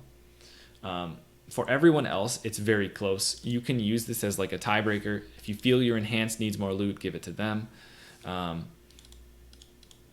these classes, enhance is probably the one likely to have endless nightmares, but yeah, give it to an enhance if you feel like they're not getting enough items. This is a nice item that you can use to kind of determine who should get what. But yeah, good for everyone. Just give it to whoever. Give it to somebody that needs an item. Could go by biggest upgrade on neck, but try not to give it to a jewel crafter if you can. All right, some useless PvP items. I don't know why they're even in Sunwell. They're not even that good for PvP. They're pretty bad. I don't know what's going on there. Not going to worry about those. No real PvE usage from any of these items. Even if you were a tank or something, even the season 3 ring is like way better than these. So I guess a tank maybe could use some resilience in some niche set, but they really should have already gotten something better if they really wanted that. All right, Ruinous Delight time. Important to mention, Angelista's Revenge does come out with badges eventually in Phase 5. And you also have the ring from Zulaman that is an agility armor pen ring. So when we're looking at the Ruinous Delight, we're gonna kind of think, all right, which classes would benefit the most from this uniquely? So with that, survivals, this has no agility, so survival is gonna go last on it. Rogues, this is technically BIS, but it's very close, and they can just use hardcorium band and Illidan ring. Hunters and Rets are going to want this ring. You could slightly bias this to enhance because I feel like enhance is not getting as much as some of the other classes. I've mentioned that a few times. You could slightly bias it to enhance, but really just look at your player's current ring situation when it comes to this ring. In a vacuum, I'd say Fury would be the choice for this item. It's perfectly statted for a Fury Warrior, especially if you told your Fury Warrior to sit back on Illidan Ring and you gave it to like enhances and rogues, it would definitely make sense that Fury get this one first. So in a vacuum, Fury first, but look at your player's rings. Next we have Cloak of Unforgivable Sin. This item is, I think, should go to survival because they have been stuck with the cloak from Kael'thas for a long time. They were not able to switch to Dory's Embrace or switch to the hit cloak from Black Temple because it had no agility. So your survival is likely to be stuck with an old cloak. This is a nice upgrade for them. In terms of everyone else, it's tied. Again, no real reason to prefer any class. Go by biggest upgrade. Go by who's missing out on loot. I would say the one class I'd say slightly bias against is Enhance. If Enhance has the cloak from Terran Gorefiend, they're going to gain the least from this upgrade compared to the other classes. But again, that is a slight caveat. You don't have to base too much in that. But yeah. On to the Collar of the Pit Lord. This item is very good for tanks. It has defense and expertise, 63 stamina. This is BIS mitigation for all classes, so all tanks are going to want this eventually because it is BIS mitigation. But it is undoubtedly best for a bear. The reason for that is the defense. There is another necklace that has high expertise, high hit from badges that your bears and warriors will already have, but the bear really needs this defense and it really helps them with their sets. The warrior does not need the defense at all. So prio bear before warrior on this one. And Paladin should definitely get it last. It's only good for a mitigation set for them. It is good for mitigation, so you're going to see a decent amount of sets using it, but yeah, definitely last. The expertise goes way further on the other two. Ring of Hardened Resolve. This is a tricky one. You look at the item, you see armor on a ring, you think bear. You see block value, you think warrior, right? Whichever you give it to, they're not going to be making the most out of the complete item. Obviously, warrior would use the armor, but it won't scale up as much as the bear, and the bear wastes the block value. The main thing about this item, though, I think, is that bears could really use the expertise and the defense in their gear. Warriors can hit expertise cap, but aren't going to hit it early. I'd say it's kind of a toss-up. You can give it to whoever. Some guilds are going to give it to their bear because they want to focus on their bear having really high threat and their warrior just taunting off. But if your warrior is going to be main tanking stuff like Felmist, then maybe they should get it. But yeah, I would say warrior and bear could be considered equal. Very good for both. All right. Next, we have the cloak. High armor, high dodge, high expertise. This item, I'd lean a little bit more towards warrior.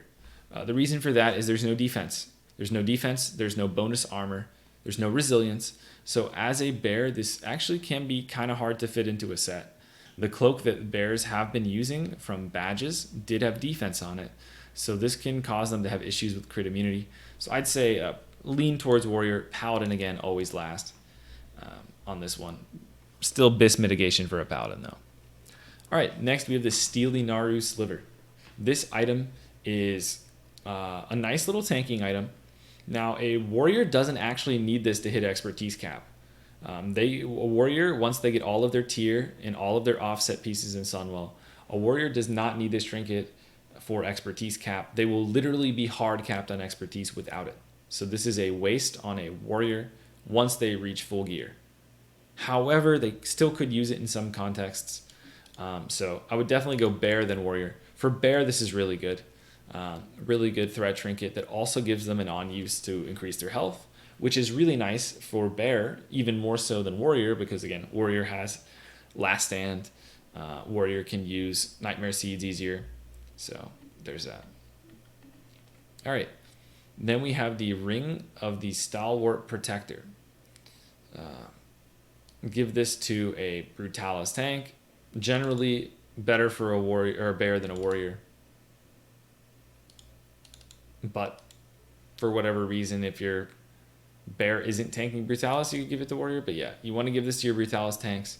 Mainly the reason for this mention is if your paladin is tanking Brutalis, give it to him before your warrior. But yeah, pretty much always bear first here. It has armor on it. Bear first. BIS mitigation ring. Cool. That is it for the physical items. All we have left is healers, casters, and some more prop paladin items. So let's get into those. To start with the weapons for the casters, we have Sunflare. Sunflare is really good for Warlock, really good for Mage. Big upgrade for both. Both deserving and decent candidates for the item. Now, Ellie Shamans, unfortunately, it's just that Ellie don't scale very well. So you could give this item to an Ellie, but if you sim the damage difference, you're actually going to find that in single target, a Warlock and a Mage would gain significantly more.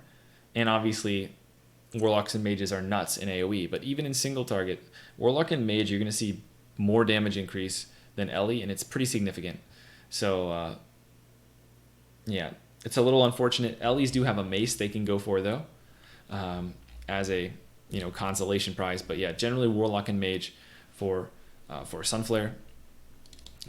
Boomies. I think that while this item, again, would be great for a Boomy, we're going to talk about it later. I think Boomies would be a great candidate for the staff. So because we're going to give Boomies the Grand Magister's staff, they would be lower on the item. Again, another class that doesn't do as much damage as the other ones. But I want to be clear. If you have a deserving Ellie, a deserving Boomy, they definitely could get this item. It's just you're generally going to see more results on the other two classes. And Ellies and Boomies do have a different weapon they can go for. And it kind of, a broken clock at this point, but if you choose to give Ellies, Boomies, and Spriests Sunflare, and you start disenchanting Reign of Miseries, that's just suboptimal usage of items, right? That's just being wasteful. So even though these classes would prefer Sunflare, Reign of Misery is going to be a better option for them. Now, for a Shadow Priest, do not give them a Sunflare pretty much in any situation. You can definitely give a Boomy or an Ellie Sunflare, but giving this to a Priest is basically a complete waste. They don't want the crit. It's just silly. You're just wasting a chunk of the item. When the upgrade is, when you lose half the upgrade by giving it to the Shadow Priest and they already don't scale super well, it's just silly. Anyway, Grand Magister's Staff of Torrents. This item has too much hit. 50 hit rating. It's from Thelmist. 50 hit rating. It's too much. There are some classes that can use it. Pretty much anyone that is not in a Boomy group, that is used to being in a Boomy group, is going to, an Elemental group for the hit totem. If you drop an Ellie Shaman or switch them to Resto, your Boomy and your Warlock are going to be struggling for hit. Bad. A Boomy without Skull of Gul'dan can make this work in their gear set. A Boomy that decides to combine tier 5 and tier 6 will have too much hit to make this work. But besides that, pretty much anyone that's missing Skull would really like this item. Mages can pretty much never use all the hit on this item. Ellies, even Sprees, it's really hard to use the hit on this item. In some very specific situations, maybe a Sprees could use it, but generally you can't. So this should go Boomies and Warlocks. And I say Boomy because if they are choosing to run a BIS setup with the new Sunwell Plateau leather armor and they did not get a Skull, they actually need the hit. They're actually going to have trouble with hit, especially if they're not in an Ellie group. But yeah, do not sleep on this staff, even though no one is going to consider this good. Everyone's going to really look down on this. This really can help some Warlocks and Boomies that are having hit issues, and especially if there's no Ellie in that group. It's actually really good. Still never going to be better than Sunflare, though. All right, Reign of Misery. Good item for your Spreest and Ellie. Give it to them. Boomy, we're giving Boomy the staff, so Boomy would be a little behind. If your Boomies decide they don't want the staff or can't make it work, they could be equal with Spreest and Ellie too. Prop out a little behind because they can use Tempest of Chaos for hit, which is better than this. All right, Heart of the Pit. This is Abyss offhand for every single caster. Ellie's gain the least from their shield in terms of like how much they gain from this item. Again, I have Boomy lower because I have them getting the staff. You want to look at Zardoom's and like Grand Magister staff, who's getting those. You obviously don't want to give this to someone that's not even going to use a held in offhand. That goes without saying. Now, one thing I will mention is that Chronicle is very good. Do not sleep on this item. If you have someone that already has Chronicle, I do not think it is very efficient to give them Heart of the Pit. Heart of the Pit is good. Everybody loves haste. But hit is an issue for really everyone. Everyone can use the hit from this item. And pretty much anyone with Chronicle, I think, should take a backseat on Heart of the Pit, because Chronicle is actually really good. It's actually really, really good. And if you compare like the stats you're getting, right? And if you just add up the stats like healing and haste, right? We're getting 32 and 39, right? That's what, about 70. If you add up the stats on this item, it's over 70, right? It's what, 42, that's 65. It's like 82. So if you compare them, this is just more hit, crit, spell power combined. So unless you just like really don't need hit, this item's going to tend to be just, very, very competitive with Heart of the Pit. Interesting to note, this has more intellect, so that's a thing for mage as well. But yeah, give it to someone that either doesn't need the hit from Chronicle, doesn't have Chronicle, or is definitely going to use an offhand. But good item. All right, next we got some healing stuff. Archon's Gavel. This is not the best healing mace. This is the second one. Hammer of Sanctification is 50 healing better, and it comes with haste. They both have sockets. Archon's Gavel is, realistically, you give it to H-Pal, because the haste from the Hammer of Sanctification is not as good for the H-Pal. It's kind of just the H-Pal experience. They just got to be used to, as a Holy Paladin not being the upper echelon of items. You definitely could still give this to a Holy Paladin if they really deserve it, but it's not as efficient. And yeah, Archon, hopefully your Holy Paladin's happy with it. Other than that, just give it to anyone who isn't going to use a two-hander. Base it on biggest upgrade after that. But I would give this item to a Holy Paladin, or maybe like a newer healer. Still a very good item, but yeah, there's that. Also for Crystal Spire of Karabor, you're going to find that a lot of people will not want to use Archon's Gavel over Karabor. But Holy Paladin is one of the examples where Archon's Gavel actually would be better. So a Resto Druid also could use this over Karabor, but priests and shamans would not take it off. Next we have Hammer of Sanctification. This is the big healing mace. Really, really good. Haste, healing, MP5. Perfectly statted. Everybody wants this. Priests really like the staff that we're going to get to. So generally speaking, they would not be at the top of the list to get this item. But you just got to go with what your healers have. Go with what's dropping. Our shaman is going to be the class that is always going to want this. Whereas a druid and a priest have a much closer second bis option with the staff. So you can prio this to Resto Shaman and just say that, hey, if a bunch of staffs drop, we want the maces to go to Resto Shamans, the staffs to go to priests and druids, and the other mace to go to H-Pal. So that's going to be generally how it works. Look at your Crystal Spire of Karabors. Potentially give this to someone who doesn't have Crystal Spire of Karabor. Generally bias it slightly towards Resto Shaman and slightly away from H-Pal. Book of Highborn Hymns.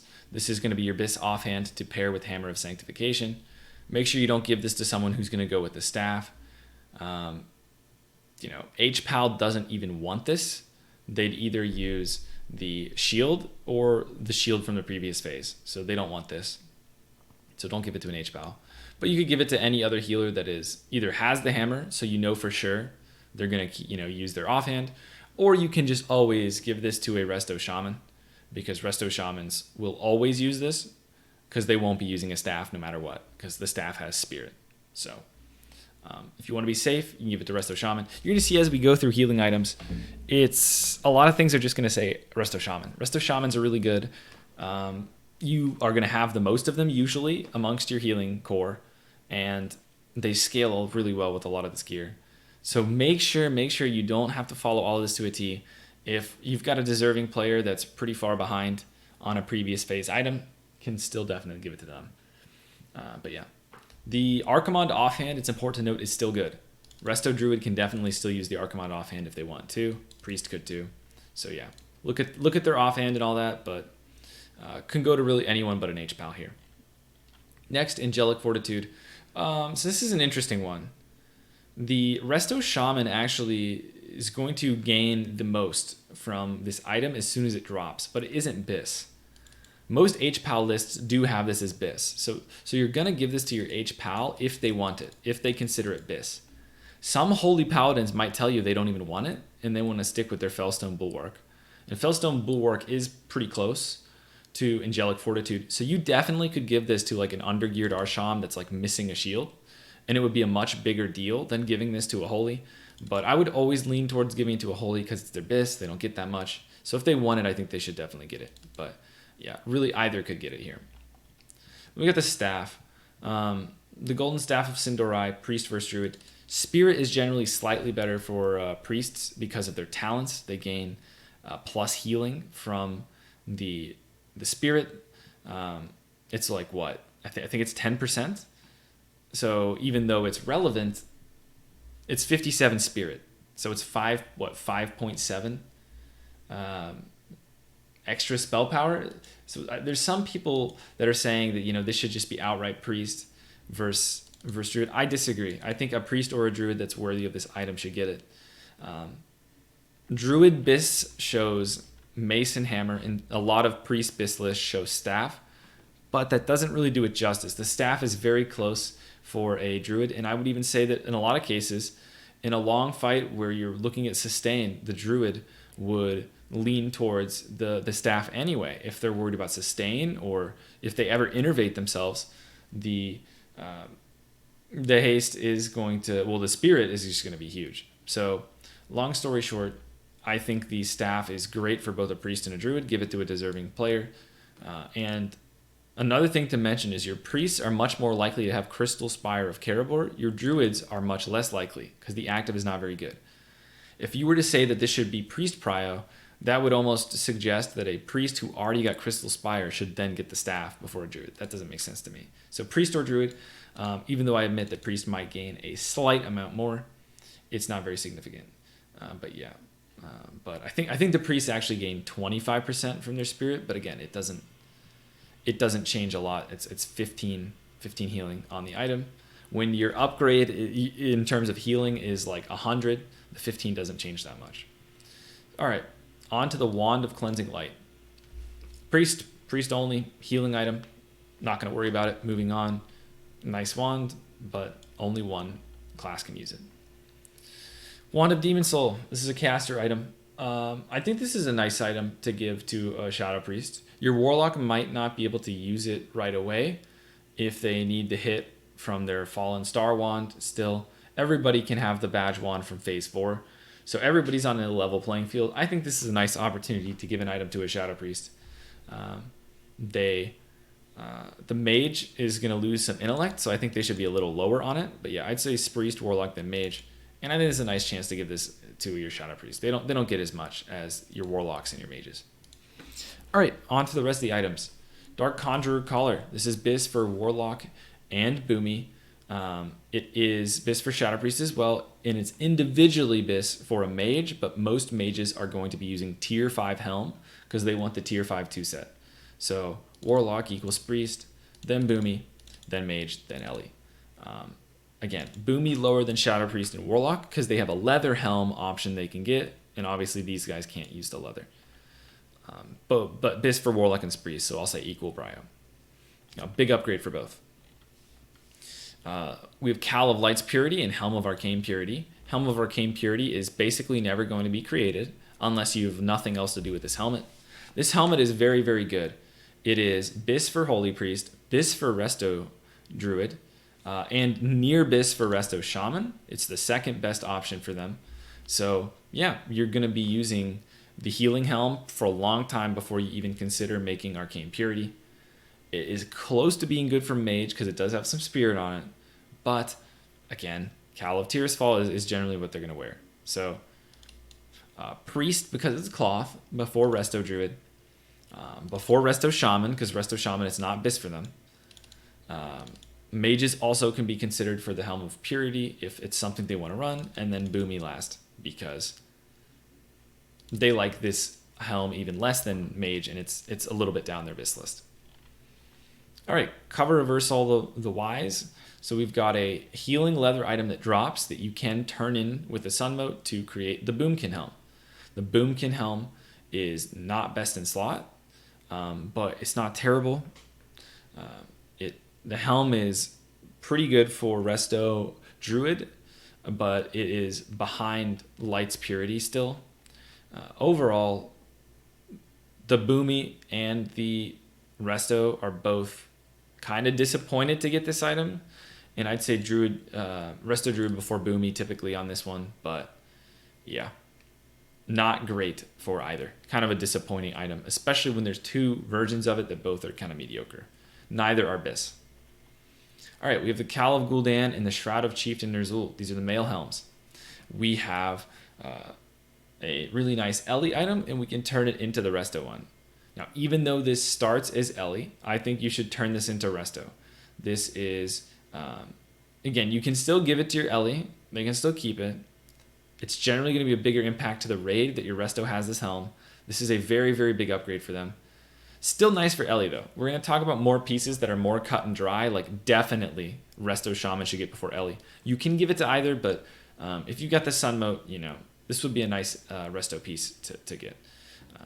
Ellie's can eventually use Dark Conjurer Helm, too, even though it's not really realistic they ever get this, because a lot of people want this. All right, on to the plate helms. You've got a nice overall plate helm for a prop paladin, and it is not Bis mitigation, but it is going to be Bis overall in most of their sets. And then you've got a Holy Paladin helm that's also Bis. Bis for both, great for both. You'd lean towards prop paladin over Holy Paladin, just because it's really a big upgrade for your prop paladin stamina too. So I would say lean towards prop paladin there, but really good for both, Bis for both. All right, over to shoulders. These shoulders are actually not on a Bis list for anyone, but they are individually Bis for a ton of classes. They're very good. It's just the problem is most classes use their tier shoulder. Warlock uses tier 6, Mage uses tier 5, Priest uses tier 6, Boomy uses tier 6, Ellie uses tier 6. Again, I don't know. It's just kind of feels bad that there's a few items in Sunwell that are like good, but no one really wants because of how tier works. And it's kind of sad that there's other items that just everyone needs and there's tons of competition. But yeah, it is what it is. Individually a great item. Give to someone who won't use tier shoulders in their Bis. If possible. A lot of times that's not even possible because they all use shoulder in their Bis. Give it to a big upgrade for someone. But yeah, there's that item. Next we have the Shawl of Wonderment. Great healing item, but it can be converted into a lesser item that is not as good for casters. Same thing we talked about with tier. A lot of Bis lists do use tier shoulders. Give it to someone who won't use tier shoulders. That's mainly directed towards the Knowledge Pursuit if you start making those. Your Holy Priest does want this. Your Resto Druid can use this to great effect too. Give it to them first, then find somebody who can use Knowledge's Pursuit. This isn't actually bad for a Resto Shaman either. I'll make a note of it as well. I'll make sure I mention a note of that too. It is also potentially a nice item for a Resto Shaman. And in fact, you generally would give this to a Resto Shaman even before all of these guys do. So I'll make sure I edit that in the document. But yeah, H Priest, then Resto Druid, then Resto Shaman on the shoulder. For shoulder, we've got a nice haste shoulder for the Resto Druid. Again, the Resto Druid can also use this. It's very similar to Shawl of Wonderment. They don't need Shawl of Wonderment if they get this. Great for Resto Druid, they should get it first. Boomy a lot of times won't even use this offset item and continues to use tier, so they should definitely be below Resto on this shoulder. Next we have Equilibrium Epaulets. Really good healing item. Really good Ellie item. Give to someone who'll actually use it though, because Ellie's and Restos a lot of times will use tier. Important to note for all these items that I say give it to someone who'll use, in Bis gear, a lot of times they won't use it. But early on into the tier, when you have items from Black Temple, if you walk in with like 4 set already, and you're potentially getting up to 5 and 6 or 7 set because of the new tier, you can easily slot in an item like this until you get all of the offset Bis pieces. But yeah. All right, on to plate shoulders. The Holy Paladin shoulders are really good. The Prot Paladin shoulders, a lot of times they use the tier shoulders. Both can use the tier shoulders, both HPAL and Prot Pally. HPAL would only use the tier shoulder if they want their 4-set, which they don't necessarily need. And Prot Pallies would always use their 4-set. So I'd say it's more likely your Holy Paladin would use this item. So I'd give it to the Holy Paladin before the Prot. But depending on their current gear, this could still be big for the Prot. So Holy Paladin before Prot generally, but check if they'll actually use the item. All right, now we have the Fell Conqueror Raiments. This is a really big item. Again, check if you've got any tailors that want the Sunfire robe. Even though this isn't a guarantee for all your tailors to get it, you would prefer to give this item to non-tailors so that when you eventually get the robe recipe to drop, you don't end up wasting it. Or eventually, if people are doing a bunch of trash farming and stuff, you could buy the pattern for Sunfire robe and make it. So Warlock and Spriest are Bis on this item. It's really good for both. Spriests do waste the crit from this chest, but they're going to waste the crit from every single chest armor that they get. So there's that. We got Boomy and Mage coming a little later. Boomies have a leather option. Mages have a different chest they prefer. They prefer this one. So on to Robes of Altered Light. We have the Bis Healer chest, and then we have the Bis Mage chest. And they obviously you turn Faltered Light into Ghostly Hatred with the Sunmote. Definitely think that both a mage or an H-priest could get this. I think it's equal for both. Bis for both. Big upgrade for both. Really good for both. After that, again, Boomy's going to be a little bit lower. Robes of Ghostly Hatred are still great for Boomy, but they'd rather have Fell Conqueror's Raiment eventually, and they do have a leather option that could hold them over. So they should be a little bit lower. Resto Druids, again, have a really nice leather option, so they don't necessarily need this, even though it is tied for Bis for them. And then Warlocks, they can still use Ghostly Hatred, so can Spriest and Ellies, but yeah, not as much. Not as much, they'd still rather this one. Cool. Again, consider the tailoring chest. And there is also a tailoring healer chest. They're both kind of equally good. They're both Bis level, very good. So keep that in mind. On to the leather chests. The healing one's really good. Tied for Resto Shaman. Tied Bis for Resto Druid with the Priest one. Also Bis for Resto Shamans that aren't leatherworking. A lot of your Shamans will be leatherworking and can make a male item, the Sun-Drenched chest. But if you happen to have a Resto Shaman that is not leatherworking, they would be great to receive this as well. So Resto Druid, then Arsham. Don't overlook Arsham because it's leather. I would even give, because it's Bis for them, I'd give it to them before you give a Boomy their chest too. So it's near Bis for Boomy, but yeah, crafted chests both have an option. Boomies might use combinations of tier and stuff too, so that kind of pushes them down a little bit. Onto chests. Believe it or not, this male healing chest is actually Holy Paladin Bis, and then this Ellie chest is really good for Ellies. It's Ellie Bis if you're not a tailor. Most Ellies are not going to be tailors. I think this is a nice item to give to an Ellie early, but if you don't have the Sun Mote or don't want to waste it on this conversion, HPAL should get this before Resto Shaman because this is better for a Holy Paladin than a Resto Shaman. So make sure you know that even though it's male, this is good for HPAL. So HPAL Bis, Ellie Bis. All right, last one. This is the plate chest. The plate pally chest is like kinda Bis for mitigation. You can compare it to the other chest. It is not Bis for prot threat. They use this high spell hit rating chest. That is pretty nice. So really just check if your prot paladin if they would use it. But you can generally safely give it to your prot paladin anyway, because as we just talked about, this chest isn't even Bis for your Holy Paladin. They want the male one. So prot before Holy, but your prot might not even use it in every set. So not even the greatest item overall. Onto legs. We have Leggings of Calamity. This item is best in slot for Mage. It's best in slot for Warlock. The Growing Strife legs are better for Shadow Priest, so not Bis for Shadow Priest, not Bis for Ellie. Ellies have a male option. And then Boomies, while this is technically Bis for Boomy, they have a leather option that is very close. So we're going to say Warlock, then Mage, because it's Bis for them. Keep in mind that Mages can use the Growing Strife as well. So we're going to kind of compare both of these together. So Warlocks on Calamity, then Mage. For the Calming Strife and the Growing Strife, both the healing and the spell power legs are both good. I would set Priests and Holy Priest equal here. It is Shadow Priest Bis and Holy Priest Bis. The Mage can use Growing Strife to great effect. They are very close to Calamity, even though they're not technically Bis, so they should get them next. Boomies and Warlocks can use this item if you're just not getting any Calamity legs to drop. And Resto Druids can use the Calming Strife one, but again, the crit's a little bit wasted on this, and they have their own version. Now, their own version also is just,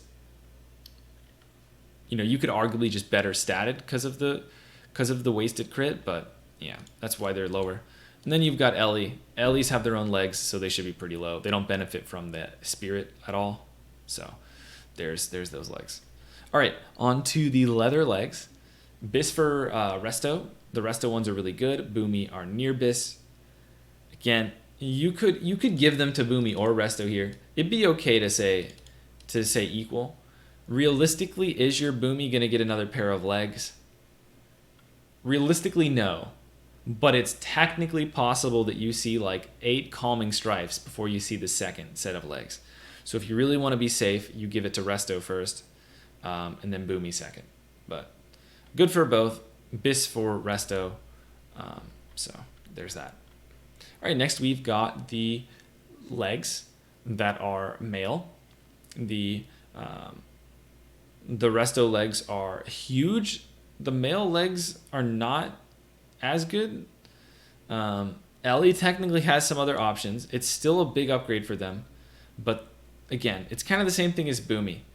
They're not likely to get another option. So you really could just say this is their only option because they're really not going to get any of these other items.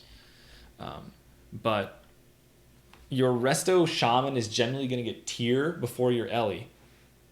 And that kind of acts as like a double whammy against the Ellie because your Resto Shaman is going to have open tier slots to equip items, whereas your Ellie might not. So as an example, if your Resto gets 2 pieces of tier, or 2 different Resto Shamans in your guild, each get 1 piece of new tier, and your Ellie hasn't gotten any. If you give them these legs, they can't break their tier. They lose their 4 set. So they can't even use them. So most of the time it will be Resto before Ellie. But for both of these items, you can give them to the other class. I think it's fine giving Resto before Boomy on these legs because Boomy does better on tier than Resto. But in this case, Resto does get a lot, so you really don't have to prio them above Ellie if you don't want for the leg. All right, next we get the Holy Juggernaut legs. Prop Paladin before Holy Paladin. They're both really good. Prop Paladins are going to pretty much use these legs in every set, though. One of the bigger items for a Prop Ally. Yeah, these are still great for Holy Paladin, though. You could definitely still give them to a Holy Paladin if you wanted, but I'd lean towards Prop. Cool, gloves. These are highly contested. These are very good. These are Bis for Warlocks, Boomies, and Shadow Priests. Look towards hit to see who would benefit these the most. I would really stress you need to give these to someone who needs the hit. The BOE gloves, anyone can get. They're Sunfire hand wraps. Anyone can get these. And if you're not actually using the hit from them, it's really wasteful to just pass these to someone else. So Warlocks are going to use this in their Bis. Boomies are going to use this in their Bis too. I had Warlock as a slight nod over Boomy because I had the Boomy getting the Grand Magister staff, and they wouldn't necessarily need the hit from this if they get that staff. If you are not prioing the staff to Boomies, then Boomy could potentially go up on the gloves. Shadow Priests sometimes are okay on hit. In most Bis lists, they are going to need these for hit, but the Shadow Priest sometimes can get by with one of the other gloves. So, Warlocks could potentially too as well, So this is one that's not a very strong prio. Any of these three classes could get him, but I lean towards Warlock. You also generally are going to have more Warlocks than these classes. So even though you might look at my prio and be like, oh man, Warlocks are really favored over the other casters. Well, you might have one of the other casters and you might have 3 or 4 Warlocks. So that's another thing. All right, Ellie rounding up the bottom because they waste the hit. They don't need the hit. Mage also doesn't need the hit, so they should be at the bottom too. Next, Handguards of the Dawn and the Gloves of Tiri Power. These gloves are not as... So I guess the best way to put it is the BOE gloves are good for mage as well, but they prefer the caster version of the Tiri Power gloves here. So you want to give these to priests. They're a big upgrade. Give these to your healing priests first, then your mages, then your shadow priests. You can see we have shadow priests higher on these because we're thinking they might not get defiled. Boomy could use these too. The reason we have Resto Druid so low, and this is Resto Druid, the reason Resto Druid is so low is because there's actually craftable leather gloves that are better than these. And the leather gloves from... even from Black Temple are still really good and better than these. So really should not be giving Handguards of Dawn to anyone that is not a holy priest, and then start making Tiri Power gloves. Resto Shamans and stuff, they can use leather crafted gloves too. All of these classes really shouldn't be getting them. But yeah, there's that. And again, Warlock lower because they're on the other one, or they can use the Sunfire. If you compare the Tiri Power to the Sunflower or the Sunfire, you're going to see that it's a difference of haste, but the Sunfires they have a little bit more stats because they don't have Spirit. All right, Tranquil Magistry Wraps. We've got a healing item and a boomy item. This one I would say definitely go boomy because the healers are going to want some variation of a haste glove. There is a crafted BOE haste glove that is better. Again, with these gloves, always look at the crafted alternatives. But boomy before. And this is another reason why boomy is not super high on some of these other items, is because you just kind of have a boomy glove that is going to go to waste. If you give your boomy hand grabs of Defiled World, what are you going to do with this? Resto Druids already don't want it. All right, gloves. I think these should go to Ellie's before Restos. Restos can continue to use the gloves from Black Temple. They have the highest haste. Or they can use the BOE crafted, either the mail or the leather BOE crafted gloves, which both have haste. Ellie's can use Sunfire, but they'd rather use Ancient Shadow Moon. So Ellie before Resto on this one. H-Pal, this has haste. So a lot of BIS lists do not consider this BIS for Holy Paladin. They use their BOE crafted glove instead. But no one else can use this anyway, so they'll still get it. They could mess around with it on some fights. All right, miscellaneous. At the home stretch here, guys. Trinkets, Shifting Naru Sliver. So pretty much every caster is going to want this. It is BIS for every caster. I would once again stress, just like the previous trinket for physical DPS, this item is not as good as you think. It's not as big as you think. It should not be a high drama item.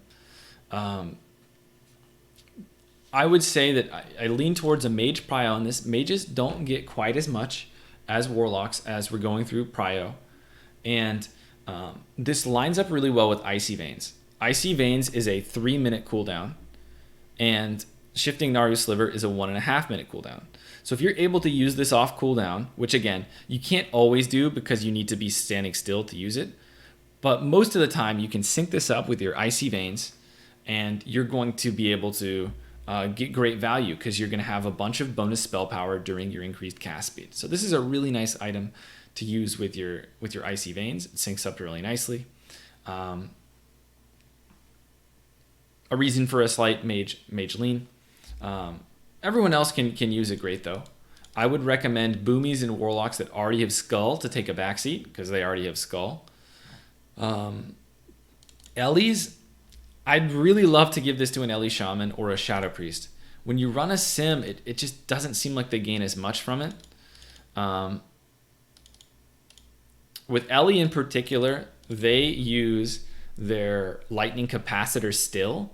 And so while some classes are going to be replacing a badge trinket, Ellie shamans are usually going to be replacing Hex Shrunken Head. So if they have Hex Shrunken Head, it's not as big of a jump. So I would recommend, again, when it comes to these trinkets, they're not as big as it seems.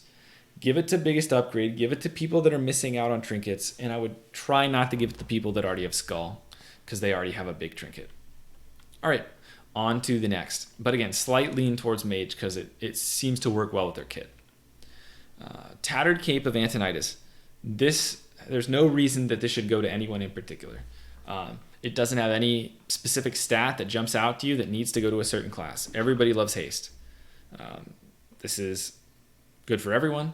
You can maybe give this to an Ellie because it feels like they don't necessarily always get enough. Could give this to a Boomkin if you feel like they're not getting enough. Warlocks already get a lot. They don't necessarily need to be first on this or anything. But yeah, just use this as an item to try and make up for other item prioritization choices. But yeah, a nice item and just kind of equally good for everyone.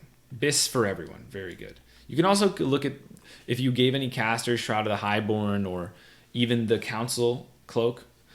If you've got some people with bad cloaks, hook them up. Next, we have the neck. This has hit on it, obviously. Don't give this to someone that doesn't need the hit. If they don't need the hit, we're wasting a lot of the stats on the item.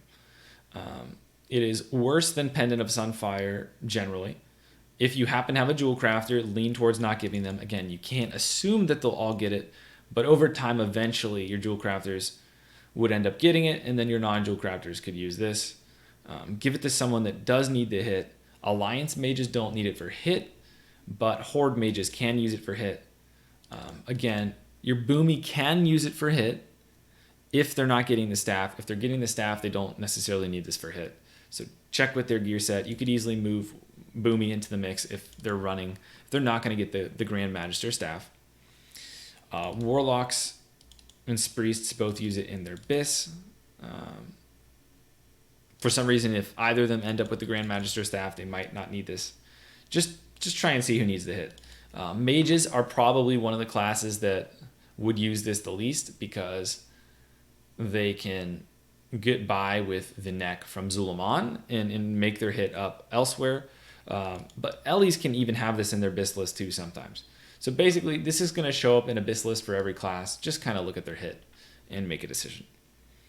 Next, we have Ring of Omnipotence. There's BOE rings. Consider those when you're making this decision. There's a nice hit, haste, spell power ring. Mages and Shadow Priests should be lower on this item. Mages don't want this as much because of the low intellect, so they don't even have this in their Bis list. Shadow Priests sometimes will have this in their Bis list, but the crit is pretty wasted, and they're perfectly fine sitting on their haste ring from the previous phase, from Black Temple if they have it. Definitely can go with biggest upgrade here, but Warlocks, Boomies, and Ellies are going to be the ones that are going to use this the best. Some more useless PvP items, some more useless healing PvP items. The healing neck is probably the best of all the items. You might have a healer that could use this. It feels like there's not that many healing necks in the game, especially if your healers didn't get the Kael'thas neck. There's really not that many healing necks in the game. The Zulaman healing neck, if you have it, obviously is great, but at least feels like it doesn't exist for my guild. So, yeah. All right, Glimmering Naru Sliver. This item is very weird. Very weird item. You have to sit still and channel a mana regeneration over 8 seconds. Obviously, the earlier you cancel it, the less you get from this active. No matter what, this is a reasonable trinket because of the flat healing. But when it comes to who should get it, Priests have other sustain options in terms of Eye of Gruul and the blue dragon card. So they're going to be like lowest on the totem pole to get this, even though I would concede that a Priest would gain the most during the 8 seconds because they have the most spirit. And while channeling, they're going to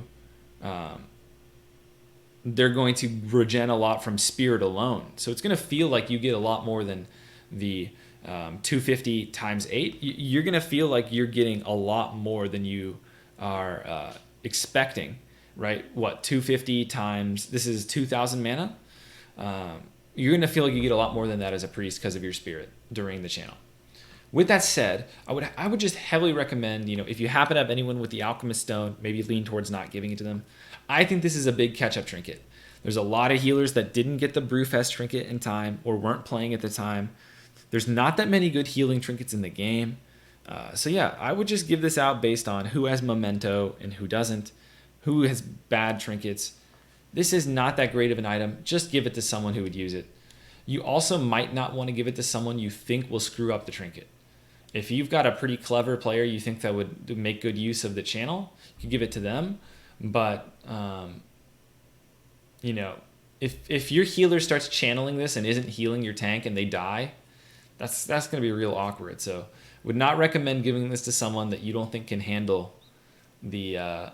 you might actually grief your raid by giving this to someone who's not the brightest at managing their Glimmering Naru Sliver channel. That would actually be bad. So keep that in mind too. Next we have Brute to the Highborn. Again, give this to a healer that doesn't have the haste neck from ZA. You're generally going to lean towards a Resto Shaman when we look at these two items side by side, because this one has Spirit, this one doesn't. But this has more haste, so even a Resto Shaman would want Brooch of Nature's Mercy. So the only reason I would mention potentially a slight lean towards a Resto Shaman is because they would be more likely to pass the Zulaman neck to one of the other healers. HPAL last because it's not BIS for them. So second BIS for pretty much all the healers except HPAL. All right, next we have Band of Lucent Dreams. This item is pretty decent. If you compare it to the Karabor Ring, you've got more MP5, less haste, more int. You're going to see some BIS lists, even though Holy Paladins are not the biggest fans of haste, and a lot of Holy Paladins might not use this. You could still give this to a Holy Paladin. So I'll say generally you lean away from your Holy Paladin, but don't give this to someone who has a Band of Karabor. It's just a waste. If you're Holy Paladin, you kind of get the haste for free on this item. The other haste rings aren't that great. It has decent int. You could still give this to a Holy Paladin. So I'd lean away from it. But and you could even argue that a Resto Druid would want this if all of your healers have Karabor. Some Resto Druids like the increased MP5 and value the haste less. So Band of Lucent Dreams would be best for a Shaman if they don't have a haste ring. But if they have Karabor, they don't even want this. Whereas a Druid might over Karabor, or a Paladin might because it's an increase in int. So it's a little confusing. It's going to be really good for everyone basically, but you'd prefer the classes that want haste the most, if they don't have a haste ring yet. All right, now we have Ring of Harmonic Beauty. I think besides the PvP items, this is maybe the worst item in all of Sunwell. This item is not very good. It's certainly not terrible, but it's generally going to be worse than Eternal Destroyer for everyone. Give it to a haste healer, but yeah, or a spirit healer. All right, last item we have is the Shroud of Redeemed Souls. It is HPAL BIS. You can give it to some other healer after that wants a Sustain Cloak. A lot of both Priest and Resto Druid would probably prefer a Spirit Cloak from Black Temple over this, or even the Kael'thas Cloak. So yeah, really just HPAL or Shaman probably, but really just HPAL first. But anyway, that's it. That's every item. Let me know what you guys think. I'll have links to all of these pages in the description. And yeah, let me know what you think if you disagree with some of the prios. Overall, we're trying to consider what classes, trying to keep everyone happy while also trying to make the most of the items as they drop. And the most important thing is we don't want to be disenchanting or vendoring BIS items because we gave them to the wrong class. Like, the last thing you want to do is give the first Fell Conqueror reigns to a mage, and then they they go for ghostly hatred and then just vendor this. Like that's what you want to try and avoid. But thanks for watching, guys. Let me know what you think, and I will see you guys next time. Expect more videos on the upcoming badge loot coming in Sunwell patch, a little bit after Sunwell's release, though. It has to be unlocked.